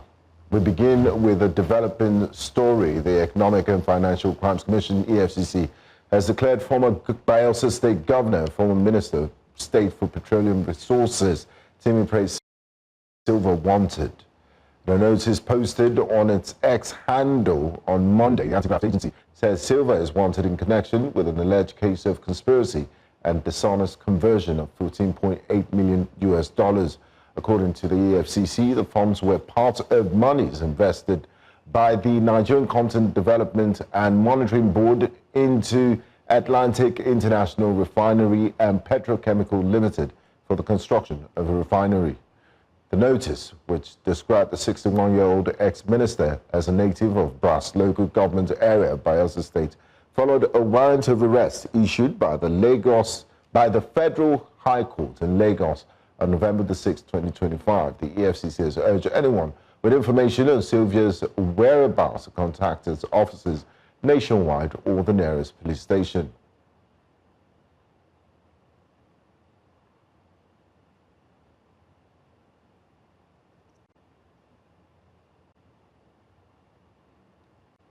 Fresh controversies brewing over alleged bias in federal appointments. The Ara Christian and Indigenous Pastors Association is accusing the federal government of sidelining Christians in key civil service positions. The group claims that for the post of permanent secretary in Gombe State, a Christian candidate, Yewa Joseph, who scored 83%, was replaced by another, Mohammed Musa Ishaku, who scored 53%, calling it a clear case of injustice and religious discrimination. A distant 53% winner, who got 53 or 55%, a Muslim from 5th position is now being announced by the federal government, Federal Civil Service Commission, that he is now the legitimate person that will be sworn in tomorrow.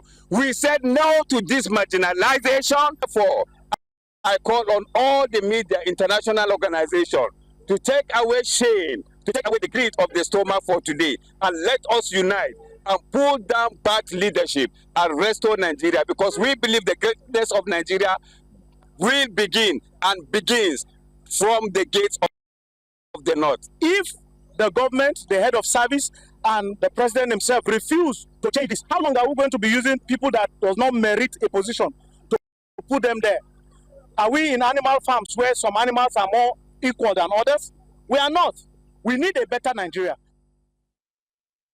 The National Agricultural Land Development Authority says it is partnering with the private sector to strategically boost cassava production, processing and agribusiness in Nigeria.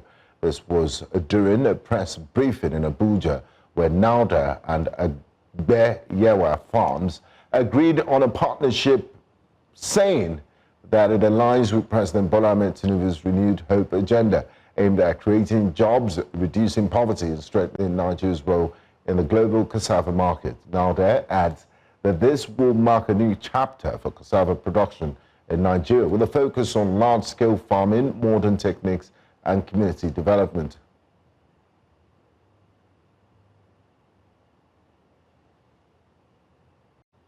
It encouraged me to include cassava as a major crop that we'll be focusing on in NALDA. Encourage large-scale farming enterprises, to encourage in-grower system for farming, to encourage clusterization and to set up farm estates and farm settlements. We're not serving you do this. We're not only producing or cultivating for one processing plant, but we're also cultivating for other processing plants in Nigeria, so that cassava starch will be made available. HQCF will be made available to feed the nation, because we are also dwelling in the dream of Mr. President to totally eradicate poverty in Nigeria and to also curb food insecurity in Nigeria. The purpose of this strategic partnership, one, is to increase resources and expertise their financial risk.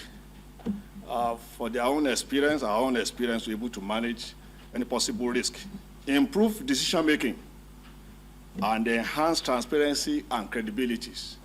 The partnership. This MOU we are signing this morning contains a lot of strategic guide so that we can minimize confusions or we can minimize any possible potholes in partnership. In Orozo satellite community of Abuja, residents and traders are once again battling the challenge of a recurring dump site spreading in front of the community market. The refuse, which has become a constant eyesore, is now encroaching on the main road and disrupting businesses and movement around the area. Traders say the stench and flies are driving customers away, while residents fear the health risk of living so close to an open waste heap is concerning. This very one here that is dumped like this now, it's over a month that this dustbin has been here. Even this morning, me and one of my mother was discussing because of the smelling around. And it's very difficult. If you can see, this place is a U-turn. Do you understand? It's often, many times you see, because of this dumping here, if a vehicle wants to turn, it will be difficult for the person to turn. It will not revise back and start going. Many times, it can cause accident here. It has not been easy because of the location of the dustbin is too close to the people, which is not good to our health. Dropping dustbin here, they are much. All the estates, they will come here with their car and drop the dustbin. It's so bad. You need to see how this place is on market days, because sometimes the market people that sells along the road, they have to come to push the trash and the whole place is messed up. And sometimes some of them, they will level it and then they will put their bags or whatever they will put on top and then they stay on top of it to sell. So it's not good, honestly. In South Africa, former President Jacob Zuma's daughter, Duduzile Zuma Sambudla, has pleaded not guilty to charges of inciting the deadly 2021 riots that killed more than 350 people. The 43-year-old appeared in court in Durban on Monday, November the 10th, at the start of a two-week trial. Prosecutors accused her of using social media posts to encourage violence and looting after her father was jailed for contempt of court. Zuma Sambudla, now a member of her father's MK party, insists the case is politically motivated. The riots, the worst since the end of apartheid, caused widespread destruction across KwaZulu-Natal and Johannesburg. Former President Zuma attended Monday's hearing to support his daughter. That's all on Breakfast Headlines. I am Benga Borowa. Breakfast Central continues shortly.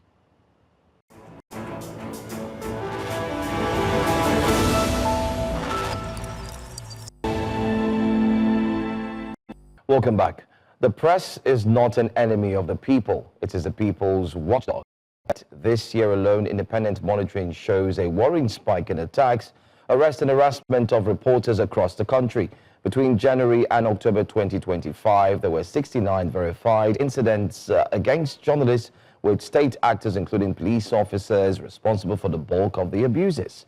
Now, this is not lawlessness at the margins. It is a systemic problem that corrodes public trust and closes civic space. Now, don't forget, too, that here at News Central, we've also had a fair share of what we're talking about.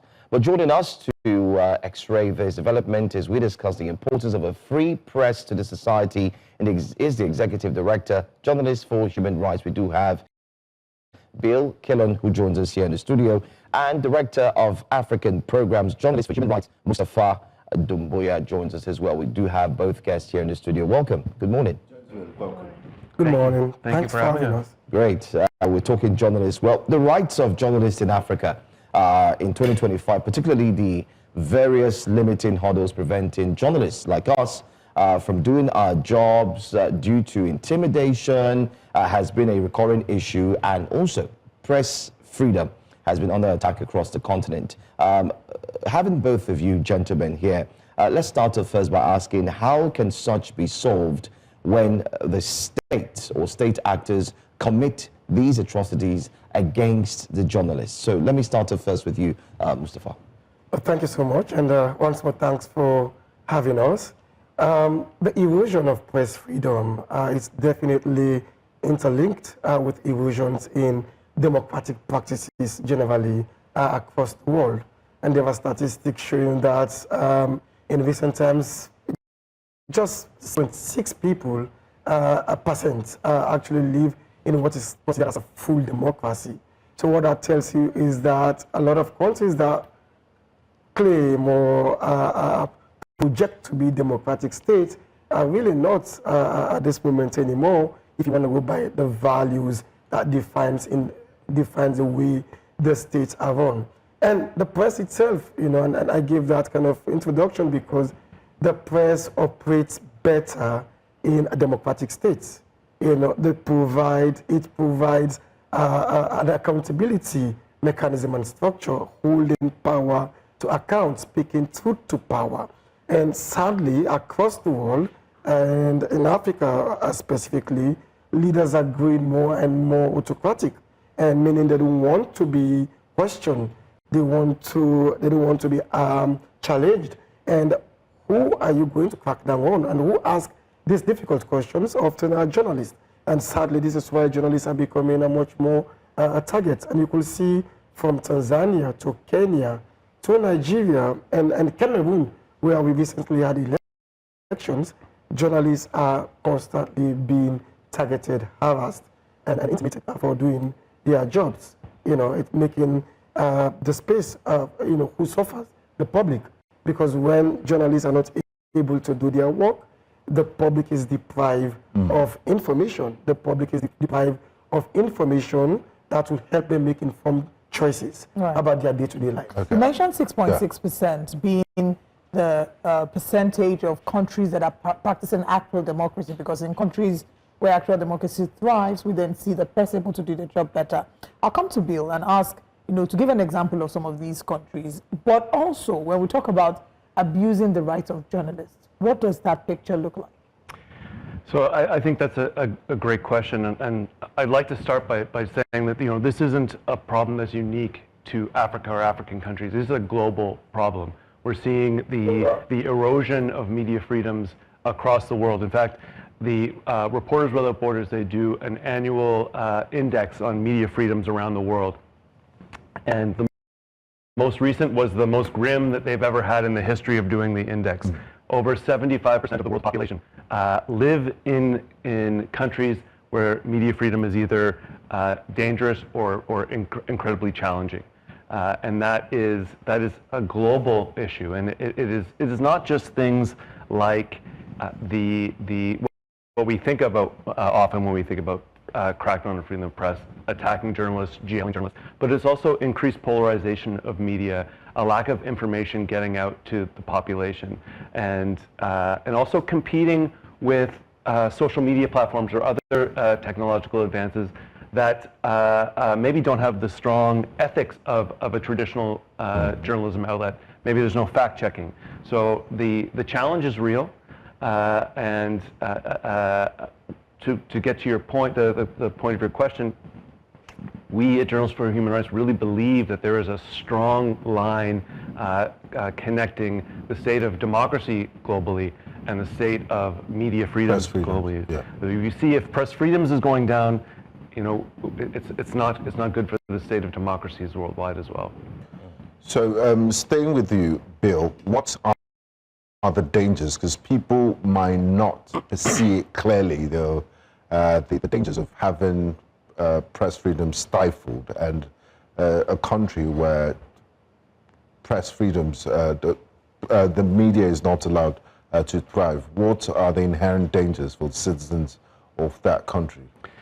I think it goes to, I think that's a very good question. I think it goes to the fundamental role of journalism in a society. Is journalists are there for the people, to ask the questions that the people don't have the opportunity to ask. The average citizen doesn't have the opportunity to follow everything that's happening in government, to follow every decision that a government is making, to follow every decision that a business is making, and how it impacts them. They rely on journalists to do that research, to ask the tough questions and report back to them as citizens so they can be informed and then make decisions based on that information that the journalists have provided them. The role of journalists, the role of you here today is to inform the public and help them be better engaged citizens. Okay, let's come back to Mustafa and talk about where the state is very complicit in areas of suppressing human rights freedom. And I want you to speak to that in terms of, oftentimes we hear complaints of the police being used, of the military being used to stifle the rights of journalists. So can you speak to that, maybe from information you've gathered from your research on how prevalent this is? And sadly, the states, or sometimes non-state actors, the ones directly, we cannot beat about the bush. They are the ones directly impacting on the rights and the atmosphere in which journalists work. Within the scope of our work at JHR is often to remind the states of their obligation. States do have obligations, and these are both within domestic laws as well as international laws. States across Africa are mostly obligated based on international human rights law, whether within the UN systems, or within the African Union systems as well. They always sign up and they always commit to protecting journalists, to ensuring that there is political participation, and to also ensure that journalists are able to conduct the affairs of their work without any pressure or any oppression in this case as well. But sadly, it's not the case, as we could see in Kenya. I mean, if we speak specifically for African context, in Kenya, where when youth were protesting at the Gen Z protest, journalists became victims because they were trying to tell the story. Journalists were out there with their cameras, with their recorders, and security agencies specifically went after journalists. What at the same thing that you saw in Tanzania, where security agencies were specifically targeted the press, specifically targeted journalists. And we know why they do that. They do that because they don't want the truth to be out. And journalists have a duty as well, as risky as it is, as challenging as it is. Journalists in Africa, and I have nothing but respect and admiration for all of the journalists, for the work that you do. With all this risk, with all the challenges, journalists continue to wake up every morning and play these challenges with their cameras, with their recorders, with their notebooks, to be out there to inform the people. And just to allude to what my colleague Bill mentioned earlier, that it's threatening, it's challenging for journalists because someone somewhere doesn't want the truth to be told. And journalists have a duty to make sure that truth is out. We always say back in the day in journalism school to see if you're not able to hold the state accountable, power accountable, then anything else is not really news, but it's public relations. And I'm sure good journalists know the difference between what is PR and what is news. And what is not. Exactly. And that's a very challenging thing to do. All right, Bill, you want to say something? Yeah, I think just add that it works both ways. Like, good journalism is also a tool for a good government, because journalists show the government what the people care about, what's not working in society, what policies are failing, what policies need to be amended. So that's why it's such an important part of a strong democracy, because that is instant feedback on how the government is doing with the journalists are providing that information. Sadly, most of the governments in some of the countries you've mentioned seem to disagree with that, especially when journalists put it out there that these are the things that are not working. In Kenya, social media ban. In other countries, we've seen that. Too, for a minute, the internet was shut out. Yeah, exactly. Yes. And so, but let me ask you, what's the role of the National Human Rights Commission? How best can they play a role so strong that they can protect journalists, especially in this day and time? Bill? So I think I can speak broadly about the type of work that an agency like that can do. I think bringing people together to whether it be journalists, civil society, government officials, security officials, and helping them understand the role of journalism and the role of journalists, and they're not a threat. They're actually an integral part of society, integral part of a democracy. I think we journalists, human rights, are big believers in convening and having those conversations. I think to get to the question you asked earlier, we have been successful bringing military to the table and having them meet with journalists in an off-the-record format, just to get to know them and understand that they have a job to do. They're reporting for the people, and that they're not a threat to the military or to the government. It's actually a tool that they can use. Now, Mustafa, coming to 2025, the current world we live in, journalism has changed. It's different from what was obtainable 40, 50 years ago. With the advent of technology, we now have what you call citizen journalists. There's AI, and there's also proliferation of fake news. My question to you is, do these things complement or work against journalists?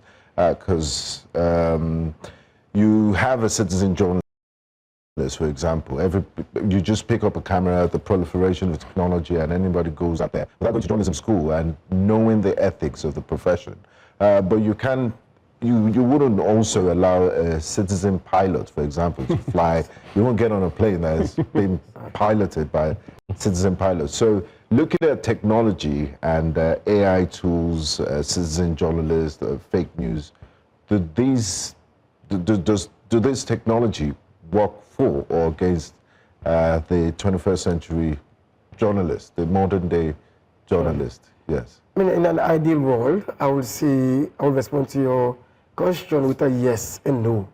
A yes, because it's helped for information to be out, for us to liberalize information. People have access to information without monopolizing it.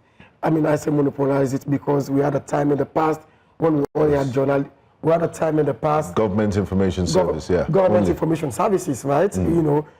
Which now became like corporations. And they pretty much became a mouthpiece of the state. The people didn't have a say to participate. Whatever the the government service operation said went by then. Today it's changing because everyone had access to the phone, to the internet, and they share information. But with that also comes new threats, and I will speak to those threats now. Everyone is able to sit in their living room and sometimes, and tweet out or share information. And often that kind of information, by the time a professional press is able to post, it takes a while to send a team to the field, to do those interviews, to process those interviews. And people are living in a fast-paced world where we already have the information. But also that also creates a platform upon you to spread a lot of information that is not true. But also people who share this information today, I think we have a name for them, they're called bloggers. And these bloggers also could be hired, could also be manipulated, and it could actually carry a specific political agenda, and which makes it dangerous. And also the public is not able to differentiate between the bloggers and the journalists. So to respond to the question, it makes it creates conflict and confusion for the public. So this is what I think should be done. And I think there needs to be more investment on media literacy, education for the public, so people know what is journalism and what's not, what is factual and what's not. What is WhatsApp news and what is reality? What is reality, exactly. So people are able to, we should be able to, and sadly there's not much investment in that. And I think government actually should take a lead in investing in educating the public, in educating right from school. It should be, media literacy must be introduced right from high school or even primary school. Kids should be able to understand the different media outlets that exist. They should be able to understand how to process information they find online, and they should be able to learn how to differentiate. There are all these tools these days, but it's still been limited to journalism, to journalists only. Journalists have been trained how to do fact-checking, but I think the public should be also given those skills these days. So when you find something on your X feed or your Facebook or whatever social media you follow, you should be able to know the steps to take to verify that. And this is kind of work that we're trying to do. I think it should even be in the educational curriculum. That's what he suggested from secondary school to primary school. But I want to follow up to the question that he's just asked. Because this is the excuse that some governments put forward when they then create laws clamp down the rights of citizens and journalists in doing their job. And an example would be those who have pushed back against the Cybercrime Act. And they've said that this is stifling journalists from doing their job. What the government will tell you that they are trying to protect the citizens from things like defamation and the like. So how do we find that divide, and is that a good enough reason for laws, that protect laws like the Cybercrime Act? I think the cybercrime laws are very dangerous, and what they have done, I think government, it's a wave across Africa, and I've seen it in different countries. Governments are replacing what they used to be called defamation laws that criminalize speech with cybercrime laws. But this time around, they reintroduce it with the, on the surface, we are fighting crime online.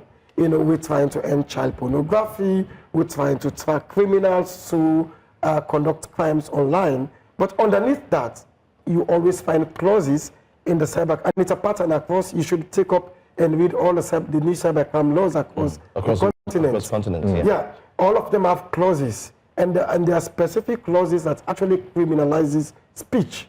So at the end of the day, you only replace one law with a new law, because the new frontier of control is the defamation laws used to exist primarily for the print media, and then they extended it to broadcast media. But governments are realizing that journalists are getting more professional, more trained, and often you may not be able to slap defamation laws on journalists. They operate, they operate professionally. Especially with the word allegedly. Allegedly. Yeah. And now they are going, because the new frontier of control, the new sphere of is online.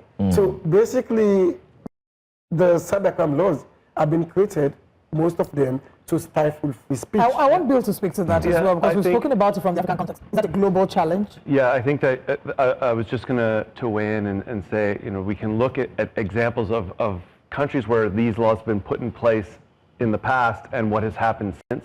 And a great example is looking at journalist Maria Reza in the Philippines, who has won the Nobel Peace Prize for her work as a journalist.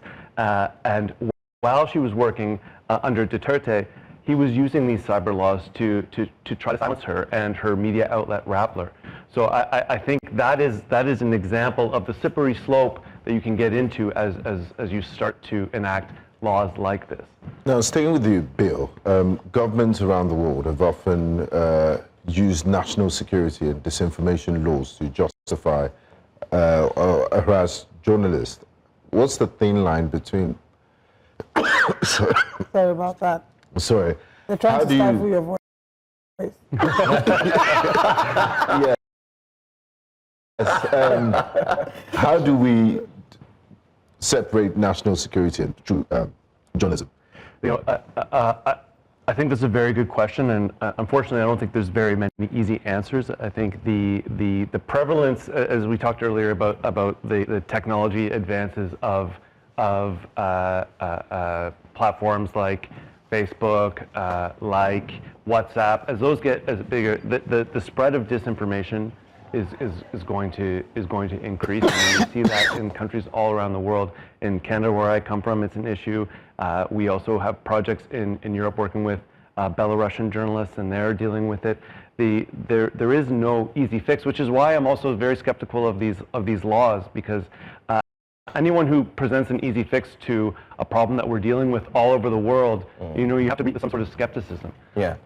I mean, today we talked about Australia, for example, and the potential of Australia to work on limiting access to social media to children, I think they said above 16 years.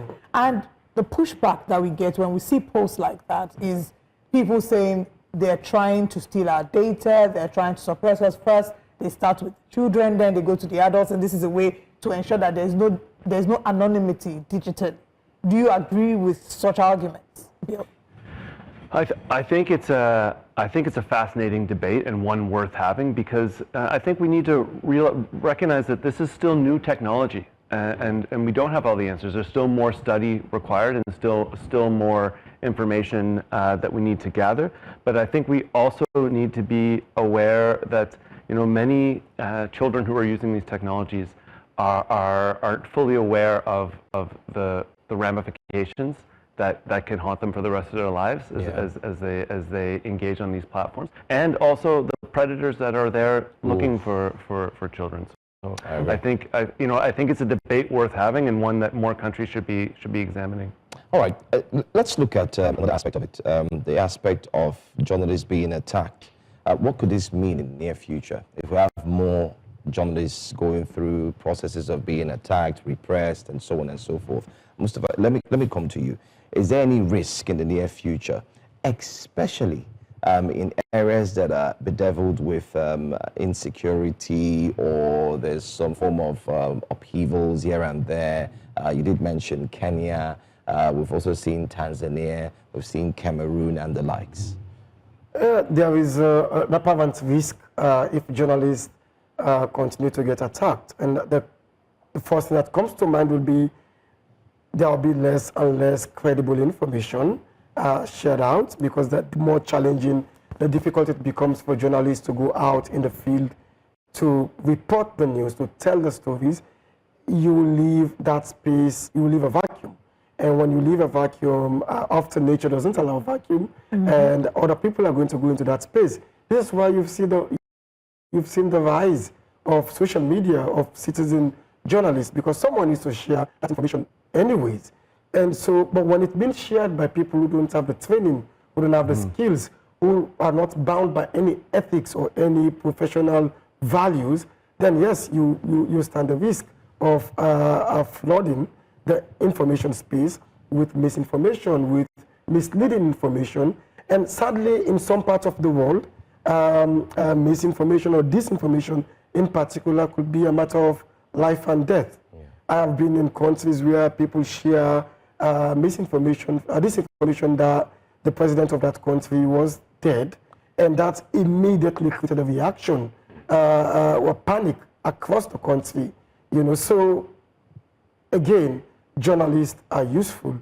The work that journalists do is critical, and the states must protect journalists. It's actually a duty. The state has a duty to protect journalists. And when I say the states here, I'm speaking in the broader sense of the state, the government and its agencies, including its security agencies, like the police and the judicial system of each country, have an obligation to protect journalists. Again, for journalists as well, to whom much is given, you know, much is also expected, right? We also have a professional and a moral duty to ensure that we do our work professionally, to ensure that we seek the truth and nothing else but the truth, to ensure that we don't use the tools and the access, because it's a privilege to be a journalist. You get to access spaces. So I just need to butt in there.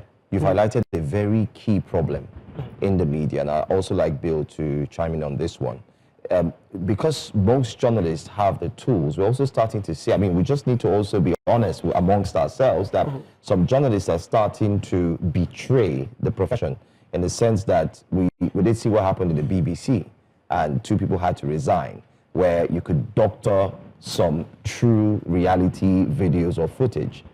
How can that also become a problem with the profession, in line with enabling the government to now hound on journalists, looking at the fact that they may also be conniving with some of their counterparts? That's a very strong point. I think I would go back to what I said at the beginning of our conversation about looking at the state of journalism globally, the polarization of media, the doing journalism just for one audience and not for everybody, leads to problems like the one you just addressed, and it leads to the erosion of trust from the public.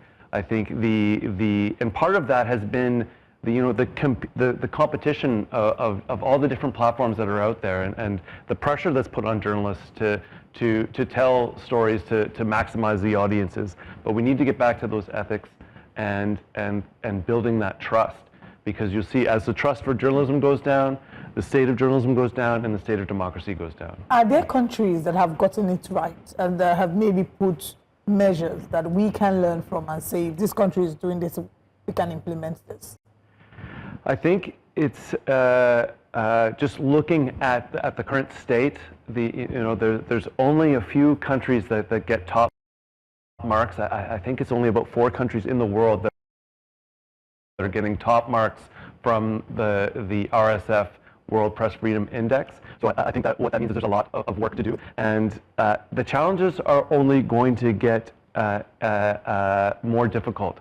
We're looking at deep fakes and AI and how that's going to play into the misinformation that's out there.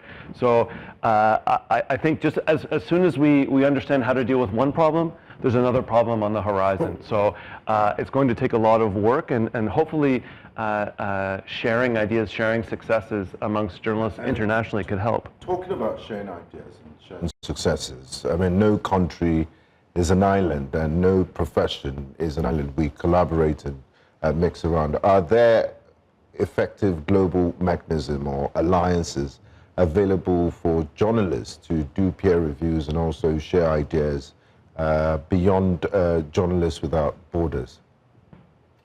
Yeah, I mean, there are a couple of platforms that exist right now, and I could speak about for each country. There are systems like I'm sure like Nigeria has, Nigerian Union of Journalists. Yes. It has different countries, and the existence of these platforms is really to be more like a peer learning space, right? So they're not just a welfare-led organization that protects and raise awareness about the rights of journalists, but they should also provide a platform for learning and exchange. And if you go beyond this country-specific, there are also regional bodies like that.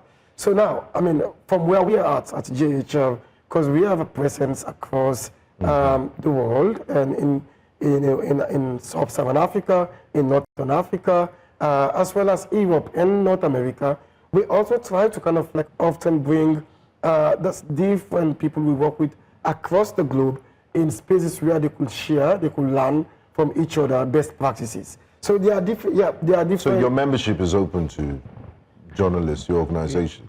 So we don't specifically actually run membership. Oh, okay. So we are more like, we started off as a media capacity or strengthening organization. So we do, so but then we move beyond that to, so you don't have to apply to be a member. You know, it could be News Central and JHL working together to support journalists, for instance. Definitely in the offing. Definitely in the offing. I think you've identified an opportunity because I think journalists need to do a better job of connecting globally with the industry and their counterparts. And I always point, a great example of that is a lot of Western media outlets, when they're covering international stories, they send a Canadian journalist there to cover it.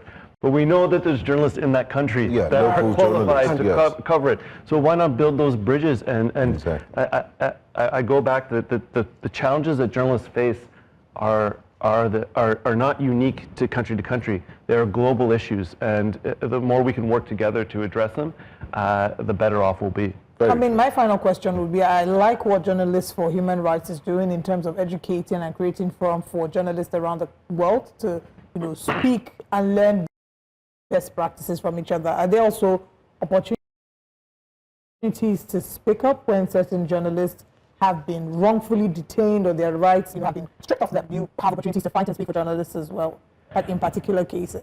So one thing that we have done in certain countries to address that issue is we form a coalition of journalists, and if one journalist is attacked or silenced, everyone in the coalition sheds light on it. So it's it's not just that particular media outlet that's covering it. It is every media outlet across the country covering what happened to that journalist. And there are organizations that also do that on an international scale. But I think again that's an opportunity. Interesting. Thank you so much. Executive Director, Journalists for Human Rights, Bill Kilon, and of course, Director of African Programs, Journalists for Human Rights, Mustafa Dumboya. Thank you so much for being here. Look forward to future partnerships. I mean, we need to talk some more. And I like the point. I think the point I'm taking away is that we need to start teaching from the kindergarten, primary, secondary, let people know who journalists are. And how to identify. Is already doing this, and they've been doing it for so long. Finland, and it's surprising that they always talk the Press Freedom Index, because Finland already teaches kids from school about media literacy. I visited a few schools in like Helsinki, and this is like 10 years ago, and they were teaching kids media literacy in fools already. It's why they're always one of the And happiest that's why countries in the world. Exactly. I certainly, Finland is on my bucket list for 2026. You should go. Yeah, beginning of 2026. Thank you, gentlemen, for Thank you so much. Thank you. And thank you to our audience, virtual audience, physical audience, for joining us today on Breakfast Central. We've come to the end of the show. It's time for us to exit the studio. That's right. And Jasiri will take over. I'll be back again, same time tomorrow, 7 a.m., bright and early. I am Olive Emodi. And Elsie. I thought you guys were going to introduce yourself. No, bring us up. And I'm bringing up. He's always second. See you guys tomorrow. See you guys tomorrow. Bye-bye. Thanks so much. Bye.